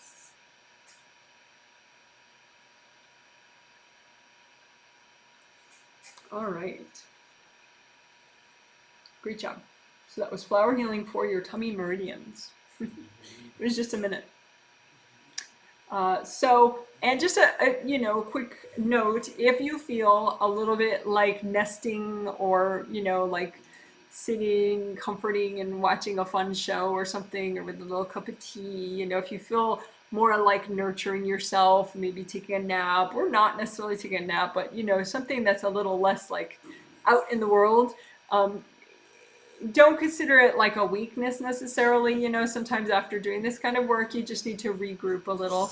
But we tried to do it very healthy and gentle so that, it's not going to get in the way of your life or anything. But just in case, you do have a little behavioral shift like that, that's not necessarily something wrong with you.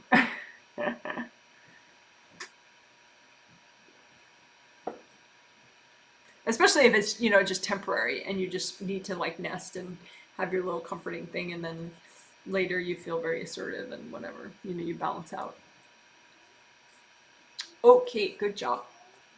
So that's just a little note about self-comforting.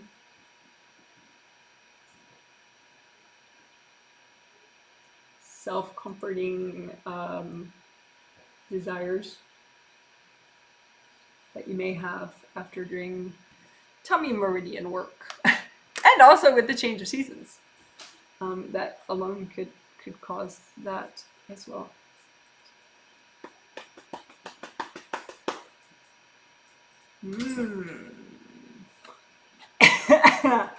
Let's do the safe DEB bomb exploding chambers.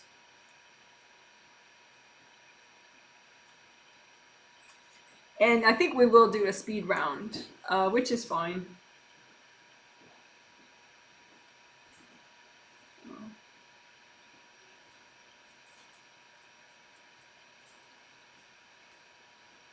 So if you want the slower version, do the 2 days ago version, the healing number 2, which I will link below later in the comment section. But anyway, so like in the movies, when they have a bomb and they safely explode it somewhere, they like get it from, it was like, anyway, whatever. In movies, they can safely remove a bomb and explode it in like a little chamber so it doesn't hurt anybody. So that's what you can do for your DEBs, deep energy blocks that you've repressed in the back of your aura. The problem with repressing things is they get triggered when you don't have control over when they get triggered. Just life happens and all of a sudden now you're really triggered. And some of these deep energy blocks are very interconnected to other deep energy blocks. So it's like a whole thing, and you get even more just sort of kind of overwhelmed. So those interconnected DEBs are especially what we can use this safe bomb exploding chamber for, but you can use it for any DEBs. That's fine. Anything you want to explode in your space. But anyway, so we're gonna make it work pretty fast this time.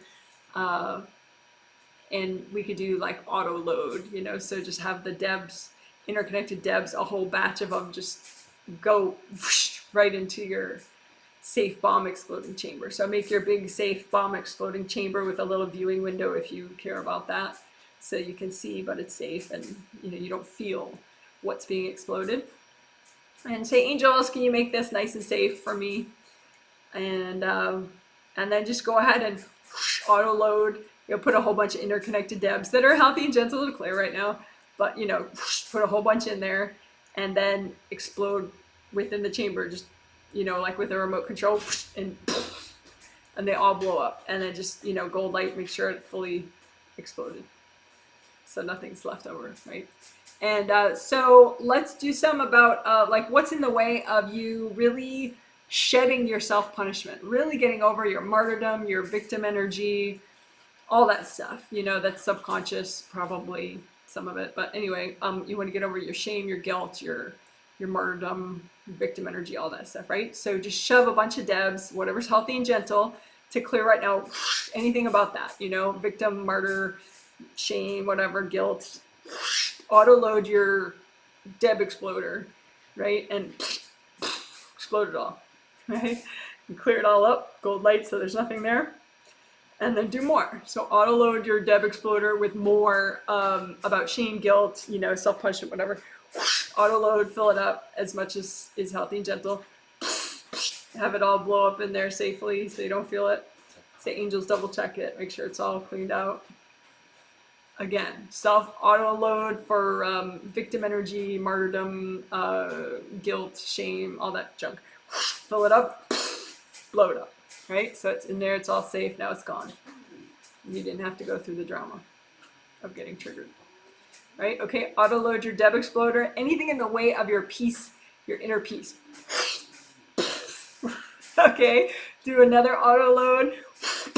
Anything in the way of your inner peace. Okay, auto load your DEB exploder. Anything in the way of your inner peace.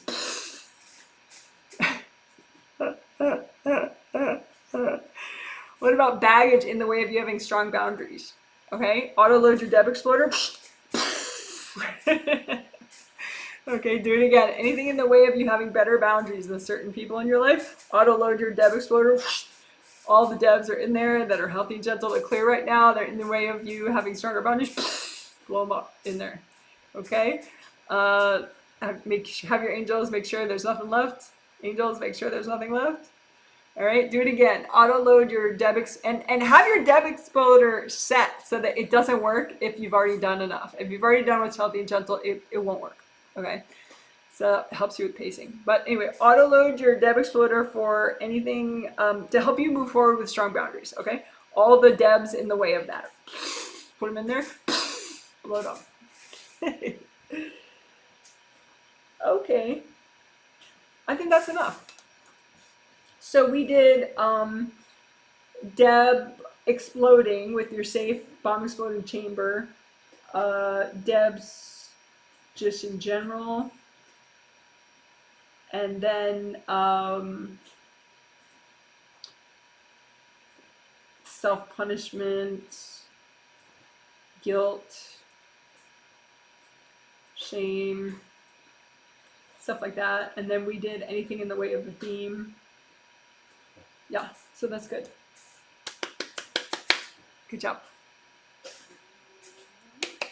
Reground. Red or orange or yellow. And unblock your grounding. And then double check your creative rings flaps. Just relax them. Make sure you melted any cords going into your creative rings. And then align your chakras again quickly. Magnetic alignment, which is just the regular, make sure they're in a straight line up and down. And then the magnetic field alignment of your major chakras. Just run gold light through the magnetic fields. So they click together along the center line. So they're centered around the chakras.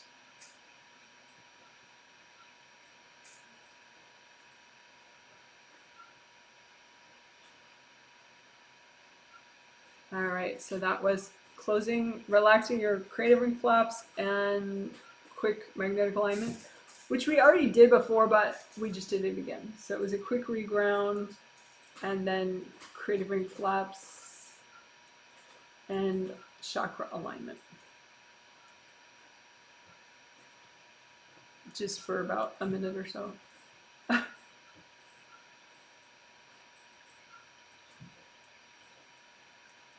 Okay. So let's see.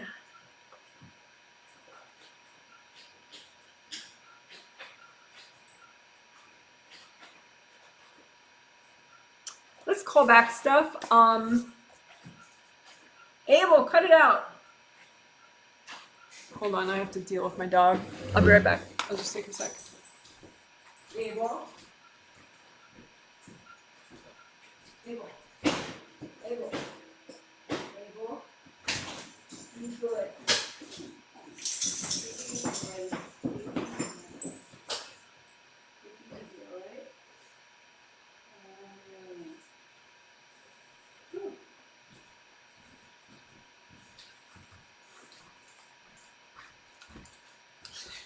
My poor dog, he's like the king of compulsive behavior. You have to like shock him out of it. All right, So call back.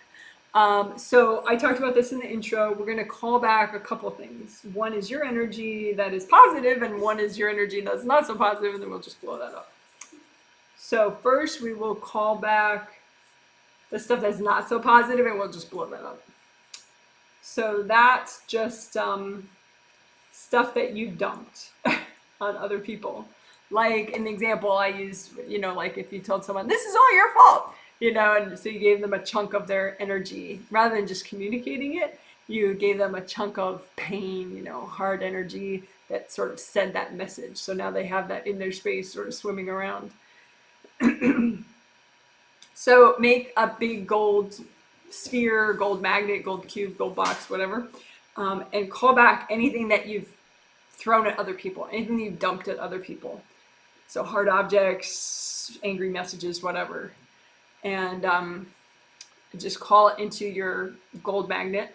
And then just say, angels, can you help me destroy this? And then just blow it up, make sure it's all gone. Okay, and you can go ahead and do that again. Use a gold magnet, like a gold sphere, gold box, whatever, gold pyramid, whatever you are amused by. Use it like a magnet and call back all the junk that you maybe on accident or purposely dumped on other people. Call it back. So any negative junk you dumped on other people, or any junk at all you dumped on other people. So your stress, insults, whatever, compliments that were invasive, just call back your energy that you gave to other people and just say, angels, help me destroy all this, and then just blow it up. Okay, so it doesn't mess you up and it's no longer messing them up. So that's better for your karma. And also helps you have less arguments. Okay, so that was calling back dumped energy that you dumped on others and also destroying it. So then now we will call back the good stuff. So innocence,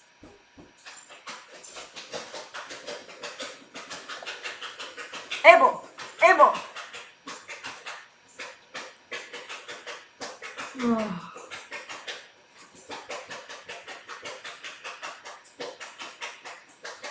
Part of it is, can you be peaceful when someone around you is really not peaceful? That's part of what these stars are teaching me. All right, so let's call back innocence and all that good stuff. Peacefulness, harmony, your energy of inner peace, inner harmony, innocence, all that stuff. Okay, so make a nice gold magnet for yourself that's shaped however you like, and have it get big as you call back all the good stuff. Your innocence energy, your confidence, you can call that back too for fun, your inner peace, your inner harmony, your all the good stuff, your contentment, your self-love, call it all back. And you can say, angels, can you clean this off for me? And then give it to yourself. Okay, you can do that again. So make a brand new gold magnet, whatever shape you like, and use it to call back your good stuff. So all of your life force, your innocence, your confidence, your safety, your inner peace, your communication energy, your self-love, your self-caring, your self-nurturing, your contentment, call it all back wherever it went, and say, angels, can you heal all this? Can you clean it out? And then give it back to yourself. Yay! Okay, one more time. Big gold magnet, use it to call back all your good stuff, all your energy, all your life force, all your, and then specific energy and life force, like your innocence, your confidence, your inner peace, your inner harmony, your inner contentment, your self-love, your safety energy, your confidence energy. And say, angels, can you clean all this off? And give it to yourself. And give yourself a little hug while you're at it. All right, so that was nice. So that was calling back the dumped energy that you dumped on other people, maybe accidentally, and blowing it up, and then calling back the good stuff and giving that to yourself.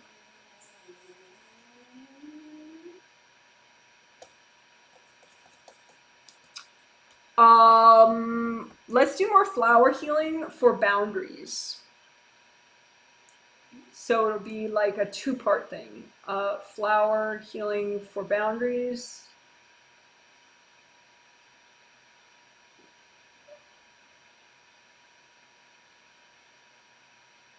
So the first part of that is for you. Oops, sorry, I can clean this image off. Sorry about that. All right, so flower healing for boundaries. So you may want stronger boundaries with everybody in your life, maybe just with certain people, like certain relatives. You can tell you need much better boundaries, or with your work, boundaries with your work, boundaries with work clients, boundaries, you know, between personal life and work life, or, you know, maybe you're overgiving, or, you know, whatever. Boundaries with social media, you know, having more boundaries with, you know, why you go on Twitter and what you're going to do when you're on Twitter, how long you're going to be on Twitter, you know, that kind of thing. So boundaries with email usage, whatever. You might need boundaries with controlled substances that you're trying to limit, whatever. So sometimes it's not just saying, okay, I want to limit this. I want to, you know, have these boundaries, better boundaries. You need to nourish yourself so that you're ready to have better boundaries, right? So let's do flower healing to nourish yourself, to give yourself the healing energy that you need to help you be ready to have stronger boundaries with these things and people in your life, right? So flower healing for you so you can have stronger boundaries, okay? So make as many energy healing flowers as you need so you can have stronger boundaries, and say, angels, can you heal this for me? You heal my flowers, check my flowers, and then give it to yourself. Okay, more energy healing flowers so that you can move forward and have stronger boundaries in the way that you need. Say, angels, can you check my flowers? And give them to yourself. More energy healing flowers so you can have stronger boundaries in the way you need. Angels, can you check my flowers? Give them to yourself. All right. And sometimes you need to clear energy in order to have more boundaries. And so we could do blanket exercise to help you clear energy, clear baggage around having these stronger boundaries. Because again, maybe you need to nourish more so that you're ready for these stronger boundaries. Maybe you need to clear more so that you're ready for these stronger boundaries. Maybe you need both, right? So we're covering all our bases. So make a big gold blanket out in front of you and dump onto it whatever you need to clear so that you're really, really ready to have stronger boundaries with, you know, your work or certain people or whatever, right? And so dump all this baggage that's in the way of you having stronger boundaries and just say, angels, is it okay to clear all this? And then just blow it up if you're healing yourself, or if you're healing other people, just use gold light to melt it. But, you know.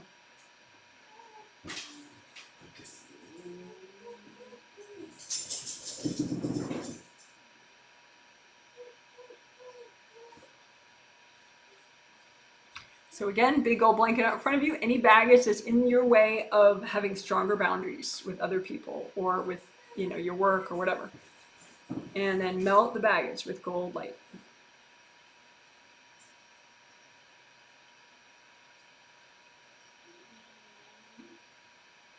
And if any of it's not melted yet, just say, angels, can you help me clear all that? Okay, so that's two things we did. We did flower healing for you to nourish yourself for stronger boundaries. We did blanket exercise to clear so that you can have stronger boundaries. And now we will do the message flowers between you and other people in case that's needed, so that you can begin to communicate these stronger boundaries to other people in a very baby step way that doesn't, that is very unlikely to create conflict. And that's because the angels are going to check your message flowers.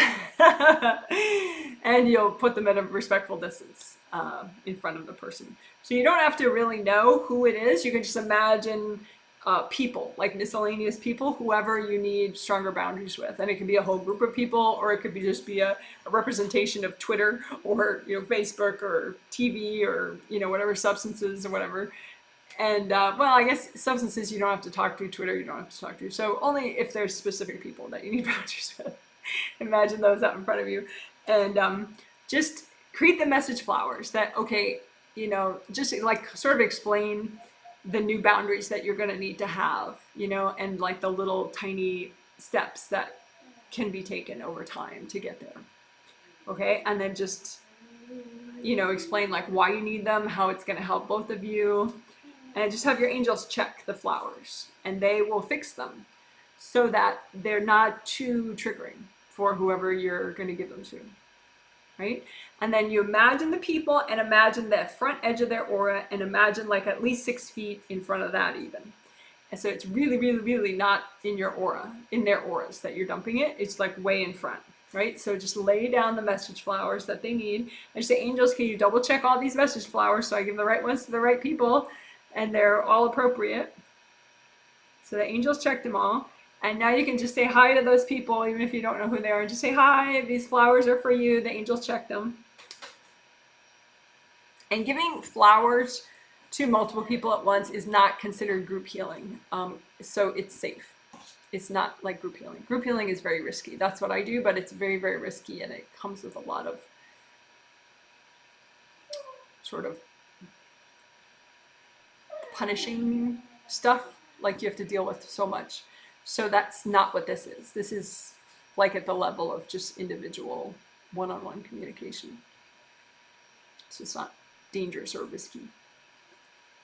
Okay, so that was message flowers that you gave to people that you specifically want better boundaries with. And it was just nice, gentle little communication. So you can check if those people received the flowers. Maybe some of them didn't. You can say, it's okay. You know, ask your angels to check the flowers. See what your angels say about the flowers.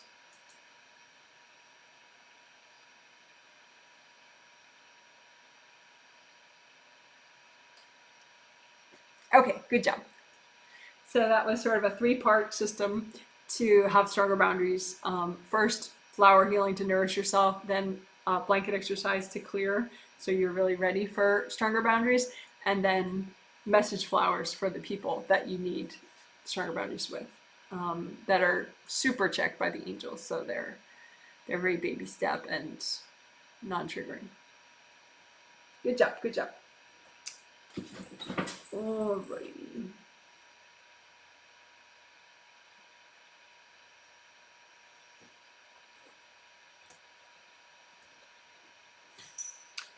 We're gonna do everything else in like this huge speed round. So,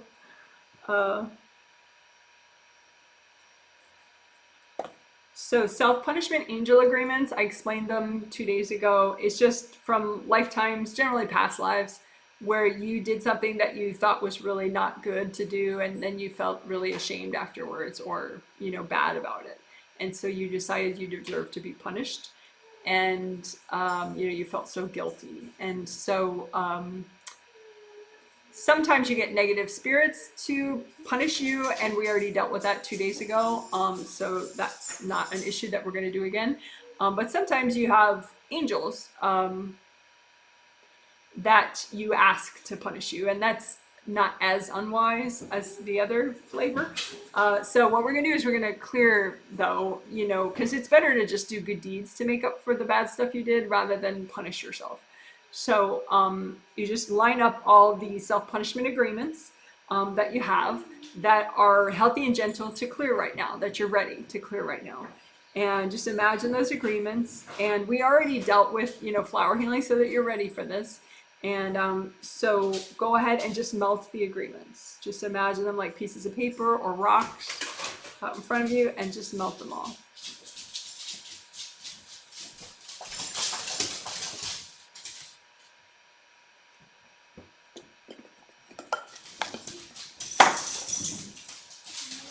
Hey, Lorenzo.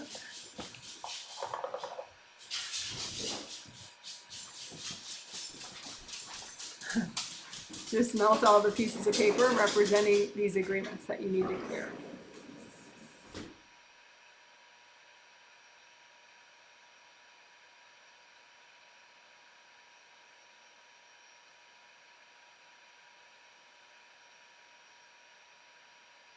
Okay, again, any self-punishment agreements that you have that are healthy and gentle to get rid of.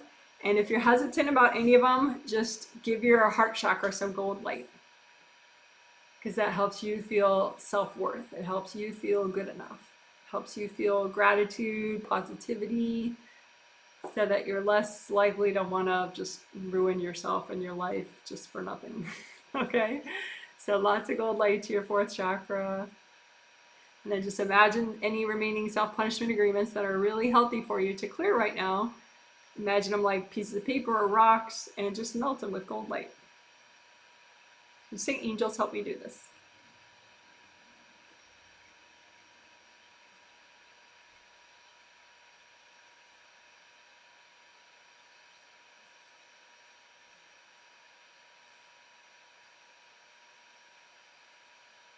And then, there may be more of that you're needing to do, but, at a different time. So you can just say, angels, help me to do this as much as I need, with you in my sleep.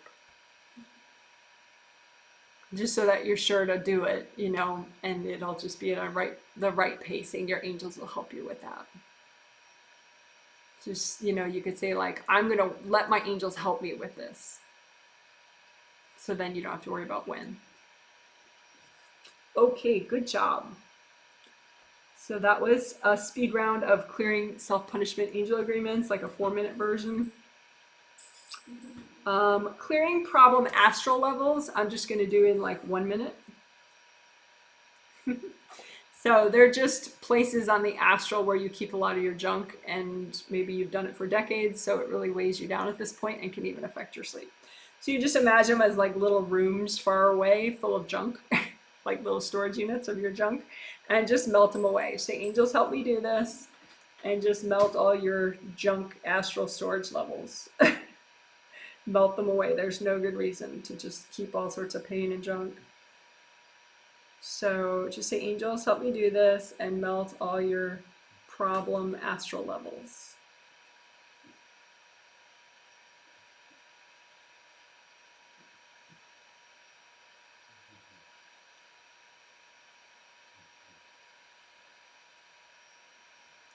And again, maybe you need to do more of that later. Just say, I'm going to let my angels help me with this.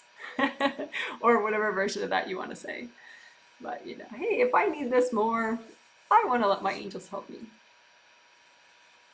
All right, good job. That was clearing problem astral levels, super quick version. So now the 7th, 8th chakra connection, right up here. It'll be a super quick version. Imagine your 7th chakra. Imagine like a big gold sun for your 8th chakra, way above your aura. Maybe a foot above your aura, maybe 10 feet above your aura. And there's a gold connection, and you can imagine like a river, and you want to unblock the river so that your gold eternal wisdom from your 8th chakra can come down as much as you need into your 7th chakra. So unblock your 7th, 8th connection using gold light.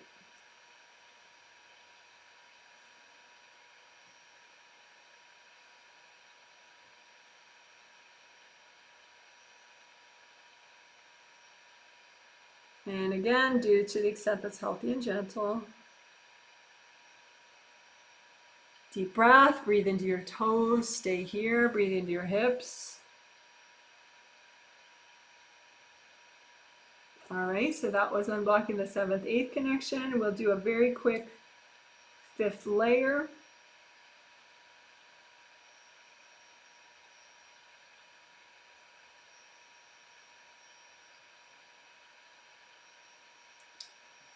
Fifth layer unblocking. 5th layer goes with 5th chakra, communications, peace of mind, hearing your angels, communications with self and others, so inner thoughts. So 5th layer, just do gold sandstorm, clean it all out, especially the back. So all those recurring negative thoughts, all that junk, just blast it so that it melts away fully. And if you have any invasive beings affecting your throat chakra or your 5th layer, just say, angels, can you recycle any invasive beings? Can you recycle any invasive being tunnels, anywhere affecting my communications, my peace of mind, my 5th layer?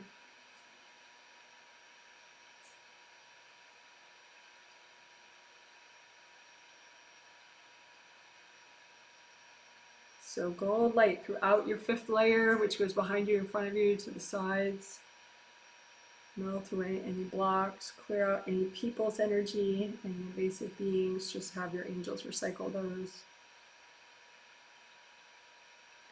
And in front of your fifth layer, right about here, there's the telepathic mesh, which is this pretty gold mesh, but it can get lots of rips in it, or energy blocks around it, or cords going into it. So melt all that away and repair it.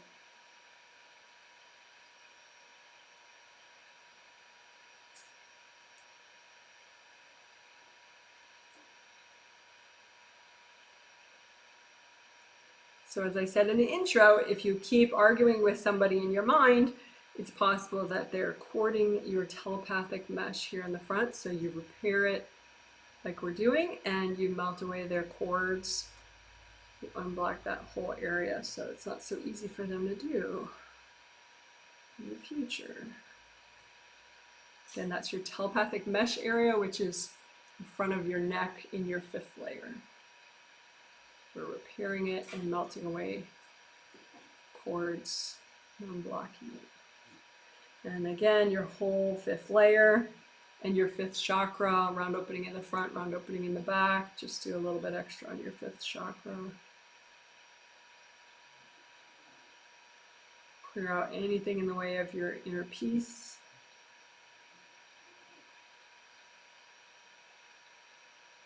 Nice color for your throat chakra is a medium blue or a light blue. So medium blue, light blue, turquoise, any of that, whatever you like. Strengthen your fifth chakra, gold light, and your fifth layer. All right, so that was about 3 minutes. So just reground, and let's do STEBs. Just real quick, this will be the last thing we do. So just line up all your STEBs. Any stubborn triggered energy blocks, they're still triggered, just sort of irritating you, making you feel weird. Any of those energy blocks, just line them up out in front of you, like copies of them if you want, and bring up red earth energy. Soak all your STEBs, melt the cords going into them with gold light, and then melt away your STEBs. You can even use your bomb exploding device that we made, your DEB bomb exploding device, and shove all your STEBs in there. Shove any STEBs that you have in your bomb exploding device, and then just press your button and blow them up. But you can do it the old way. Just line up your STEBs out in front of you, bring up red earth energy, and melt them, melt the cords going into them, and melt them with gold light. If you have any left over, just melt them all. Ask your angels. Angels, can you melt them for me? So as we finish, just say, angels, please give me a healing.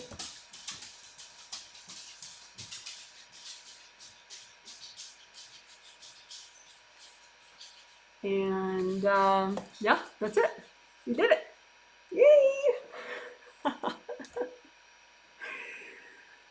Good job, good job. So we're done. I'm gonna try to do the comments pretty quickly because I think this went kind of long.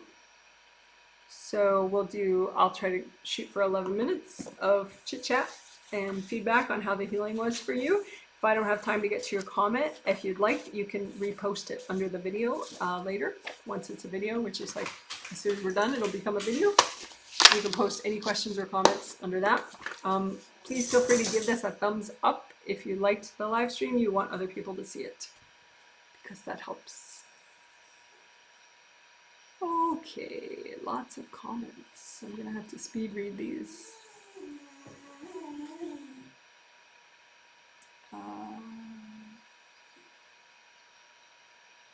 Someone says her snoring is so adorable. Oh, you could hear it. That's cute. Yeah, I didn't know if you could hear her snoring.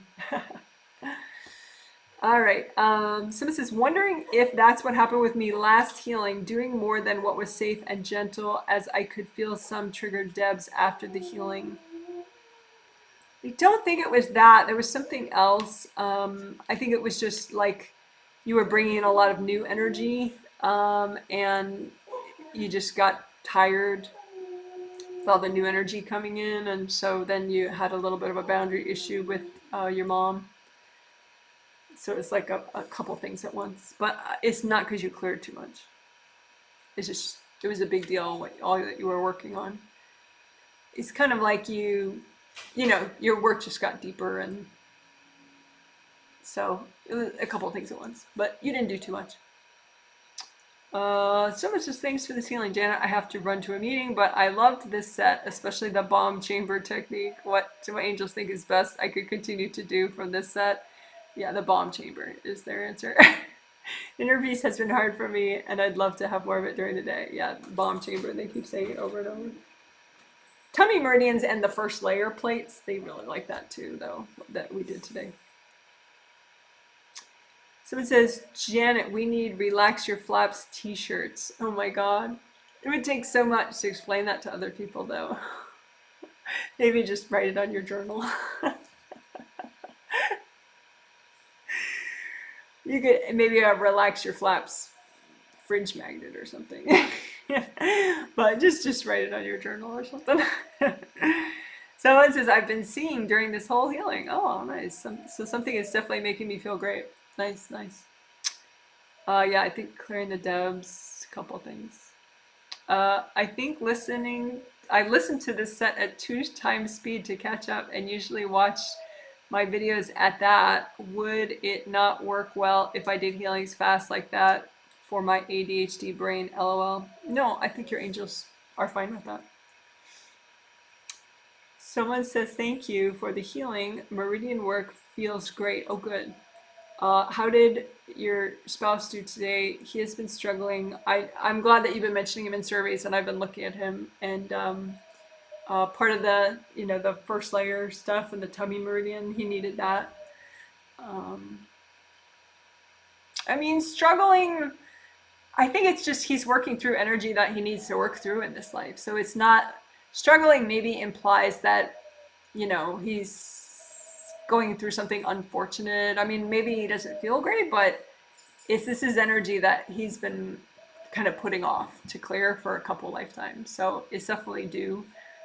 And he seems to be clearing it. It's just not particularly pleasant, you know. So yeah, his angels give me a thumbs up. Also curious how Alina, oh, your friends, yeah. Fine. Yeah, they both give me a thumbs up. They like that bomb exploding chamber. Someone says, thank you so much for this healing set. I felt annoyed during the healing. I noticed this set, I wasn't at 100% into it as I usually am. I have a random soreness when I stretch my hands. Am I generating a good amount of gold energy? Yeah, I don't think the soreness is from a lack of generating gold energy. You could heal your hands though. I mean, it looks like you do have some blocks in there and you're really present in them, so you feel the blocks. So you could definitely heal your hands more.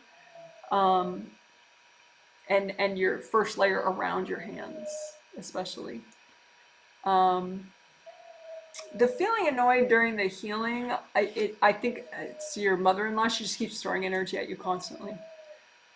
So you might want to just do flowers for her so that she can like chill the heck out.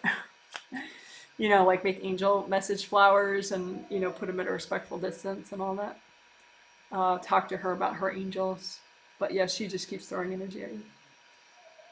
I've been wearing black a lot. Wearing red could help my grounding. LOL. Wearing red could help your grounding if when you see it, it reminds you to ground. But otherwise, not necessarily. But wearing black, I mean, sometimes people wear black and they're just kind of checked out. And, you know, you can be very present when you wear black, but, you know, it looks like when you wear black, it's just sort of this facade of confidence, but you're kind of spaced out. So that's not especially helpful. But you don't have to change your clothing color in order to come back in, but, you know, just remind yourself that real confidence comes from presence. It's not a facade, you know, so like work on, you know, being in your hips. You could unblock your shoulders and your hips at the same time. You're hitting some resistance and you're having some boundary issues with your mother-in-law. I think it's your mother-in-law, whoever you mentioned in your survey. So just, that's not going to go away without you coming back and dealing with your stuff, you know? So show up, you know, just kind of like splash cold water energy on your face, you know, get yourself back. Okay, so it says, thank you, healed my, I mean, you're receiving the healing, but you keep popping out because you're kind of like, I'm over this, you know, boundary issue with you know who. So anyway, so it says, thank you, healing myself. How did I do, and how did my mom do today, who got the healing? Think the tummy meridian will help me get into my first and second. Yes, it helped her too. What helps her especially is the flaps and the chakra alignment. That helps a lot of people that can get more overwhelmed and flustered. Just the flaps closing and the chakra alignment. It's like, it just makes it extra easy for people to be, you know, in their major chakras. But the safe DEB exploding chamber, that is really, really good for her, because she has kind of a backlog of stuff that has to clear. So that she's kind of like giggling when we do that exercise. She likes it. But yes, the tummy meridian and first layer work could definitely help you get into be more comfortable and present in your lower chakras. Someone says, hi Janet, amazing energy healer. How about crippling fear? How about it? I feel I am processing other people's fear, and I started limping with this process for past few weeks, not long. Couple things. You can ask your angels, just say, angels, can I please get a new astral body in my sleep? Because your astral body is it's like the form that your spirit takes, you as a spirit take when you come in your body. But it can, you know, you can lose an arm or a leg or whatever. If people throw enough energy, it just kind of blows up. So it looks like you're missing like most of one leg and part of the other and of your astral body. And so that makes it really hard for you to be fully present in your legs and your hips and everything. So just say, angels, I would like, you know, because your angels, I'm sure, were trying to give you a new astral body for a while, but it's like, you know, sometimes you get so stressed and so overwhelmed that you can't work with them efficiently in your sleep. So you could just say also, I'm going to let my angels give me a new astral body in my sleep. It doesn't have to be in your sleep. I mean, you could just sit on the couch and chill out with your eyes closed for 5 minutes or 2 minutes, and your angels would do it for you. But you also need aura repair, which we did in the earlier part of this healing. Your major chakras are okay. Your minor chakras, a lot of them are blown out, meaning needing repair. So you could redo chakra repair that we did. Your major chakras, some of the lower ones have little cracks in them. So I guess all your chakras, you could just repair all your chakras, which we did earlier in the healing. So yeah, chakra repair, aura repair, but also ask your angels, well, just let your angels give you a new astral body. So you fit more fully into your physical body when you're present. So crippling fear, it's just, you need a lot of basic work. You know, your first chakra is pretty cracked and stuff. First chakra at the base of the spine, that's what generates courage, safety, abundance. So if you have a lot of fear issues, chances are your first chakra is quite damaged. But also you probably, you know, you have aura damage, you have other things. So aura repair, chakra repair, which we do in this healing. We do it in every healing. So if you wanted like instant, you know, timestamp links and everything to get to it, use the healing that's on my website that's on my YouTube channel from like 2 days ago, because that one already has the timestamps and the healing summary in the comment section. So you can do it right away. Someone says, thank you, Janet. Is it more about DEBs when having people over? It's very hard to get back on track after these gatherings.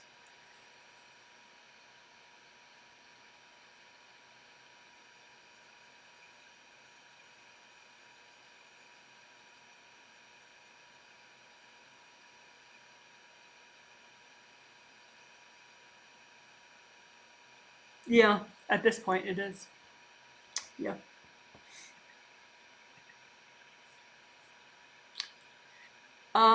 So this is, hi Janet, how did my son do? Also, okay, I need to hurry. Also, anything I can do to help him be more aware and alert. Also, sitting with someone face and side next to her, feeling numb and heavy.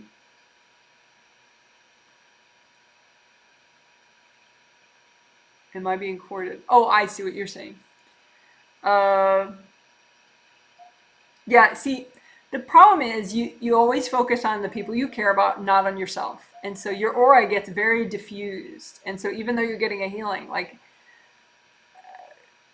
about if you think of, okay, who are the two people that I'm most worried about, and 25% of your energy is standing right next to one of them, and 25% of your energy is standing right next to the other person, and that's not doing them any good, and it's not doing you any good. So then the other 50% of you is around you trying to have strong boundaries, and it's just you're making things harder on yourself, you know. So just acknowledge, please just admit you worry too much about other people, okay? In meaning that it is messing with your energy to the extent that you do it. Concern is one thing, but being stuck in worry is another thing, okay? Concern, you can be centered and concerned, right? Centered, concerned, and aware, that's one thing. You still take care of yourself, and you have concerns about people that you care about. That's legitimate, right? But you get too stuck about it, you start splintering your energy everywhere, and then everything falls apart. And you're not helping people by doing that, right? So call back your energy, you know, maybe do an earth energy soak, you know, red earth energy, soak in red earth energy while you're calling back all your energy. You do a big gold sun, have your angels clean it off, call it back. Do it a bunch of times, you know, just bringing yourself back. You have to, you know, because I say this all the time, but it doesn't, you have progressed, but it's still like you're kind of halfway through that journey, you know. So you know, you can congratulate yourself that you've made progress, but this is still your number one issue, okay? And that person that got the healing that you care about, I mean, I was watching him. He did receive the healing. He's got a big road to go. He did, especially like the DEB exploding chambers. The work that we did with the DEB exploding chamber, that he smiles about that. It did help him. It's just, you know, he's not where you feel he should be, but you have to like kind of remind yourself that you and he are a different age spiritually. So what you see that he should be doing immediately, he's not going to do immediately, you know? And so just try to find peace within yourself that, you know, you have to take care of yourself. Hope that helps. All right. Someone says, thank you, Janet. I loved the Meridian work. Oh, good. I kept yawning as I released energy and felt blissful. That's nice. Also loved the safe exploding with energy blocks. Debs, yeah. You healed me. Anything I should focus on going forward? Yeah, those two things you mentioned. It's what your angels like the most, for you to work on the Meridian and first layer work, and then the DEB exploding chambers. They really love that. They're like, you can do that with, you know, all the issues that you're unsure about, like your career and different things. Just keep using your DEB exploding chamber. Just, you know, have it turn off when you've done too much or when you've done enough. Enough for now. Someone says, loved calling back my energy too. So powerful. Oh, good. Someone says, love the new way of calling back my energy. Oh, good. New way. We didn't do any new way. But maybe just the calling back the energy that you've dumped on people that you liked. Because we usually don't do that. Someone says, this healing set has been wonderful in many different ways. Thank you so much. I was wondering what I could do to feel more peaceful in this shared house. Yeah, because you have a shared living situation. Perhaps it's time to move. Yeah, part of that boundaries work that we did today was inspired by your survey. So that idea of, you know, you need to strengthen yourself with flower healing and blanket exercise clearing so that you're ready to have stronger boundaries with this person, and then keep doing those message flowers, you know, facilitated by your angels, checked by your angels, but with that person, keep doing the message flowers about the boundary shifts that you need with that person. But it's like because you have this sort of like no boundaries vibe. And so people that also have boundary issues and tend to be invasive, they see that as like a lack of guardrails, and then they just you know, kind of lose it and get really like invasive. So you need to have guardrails of your own boundaries, you know, and so that's through more flower healing for boundaries and more blanket exercise for boundaries. And then you can do those message flowers over time with that person. Doesn't seem like your angels find it especially urgent for you to move, as far as I can see. They just think that if you work it this way, it's going to be good for your learning. Eventually moving, sure, but they're like, you know, this could be nice for a while, just to work it this way. Someone says, thanks for the healing, Janet. Can you please tell me what I can do to clear my recurring fears about my finances? The DEB exploding stuff, the DEB exploding chamber. My usual techniques aren't working. I don't know what I'm missing. Thanks. Yeah, there are just too many things interconnected. So that's what I'm looking at. You said I slept through pretty much the whole healing, so I'll have to watch it again. Yeah, you can watch it later. I loved cleaning the 7th to 8th connection and cleaning the 5th chakra telepathic mesh and moon. Oh, you did the moon roof, the back. Yeah, that's nice. I'll sleep, then I bet decision making will dawn on me. Yeah, and then also, you know, just in case, make sure your flaps are closed and your chakras are aligned when you're trying to make a decision. If you're having issues, you know, check that. So this is, thank you. I needed this wake-up call and feel more determined. My angels reminded me of the clearing facade video you have. Yeah. For other people, yeah, if you search Janet Wright clear facade, FACADE, it's like false walls that people put up in their auras that take a lot of energy up and they don't do any good. So this is, thank you for the healing set. I felt better this morning than I have in a very long time. Woohoo! Your survey partially inspired that whole thing about calling energy back that you may have dumped in other people's spaces that may be perpetuating arguments. So call back your dumped energy. I mean, you already did it, but you could do it a little more.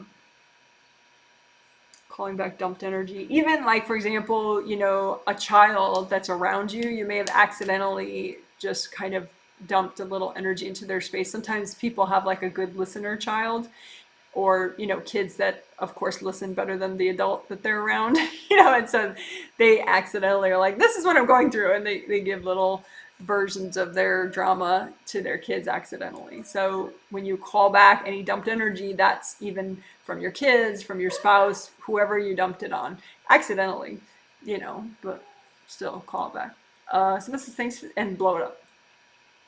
So this is thanks for the healing and for answering my question, Janet. I feel really relaxed and happy now. Oh, that's nice. So it says thank you, and your sweet cupcakes. Energy cupcakes, because I can't eat all that sugar and wheat. They were gluten-free, but then, you know, they just still have too much sugar. But yeah, thank you very much. It was cute. All right, well, I will show my doggies as we wrap up this live stream.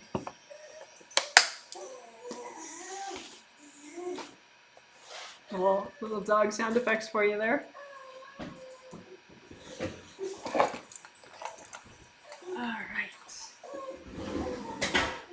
I'll get the camera pointed the right way. All right.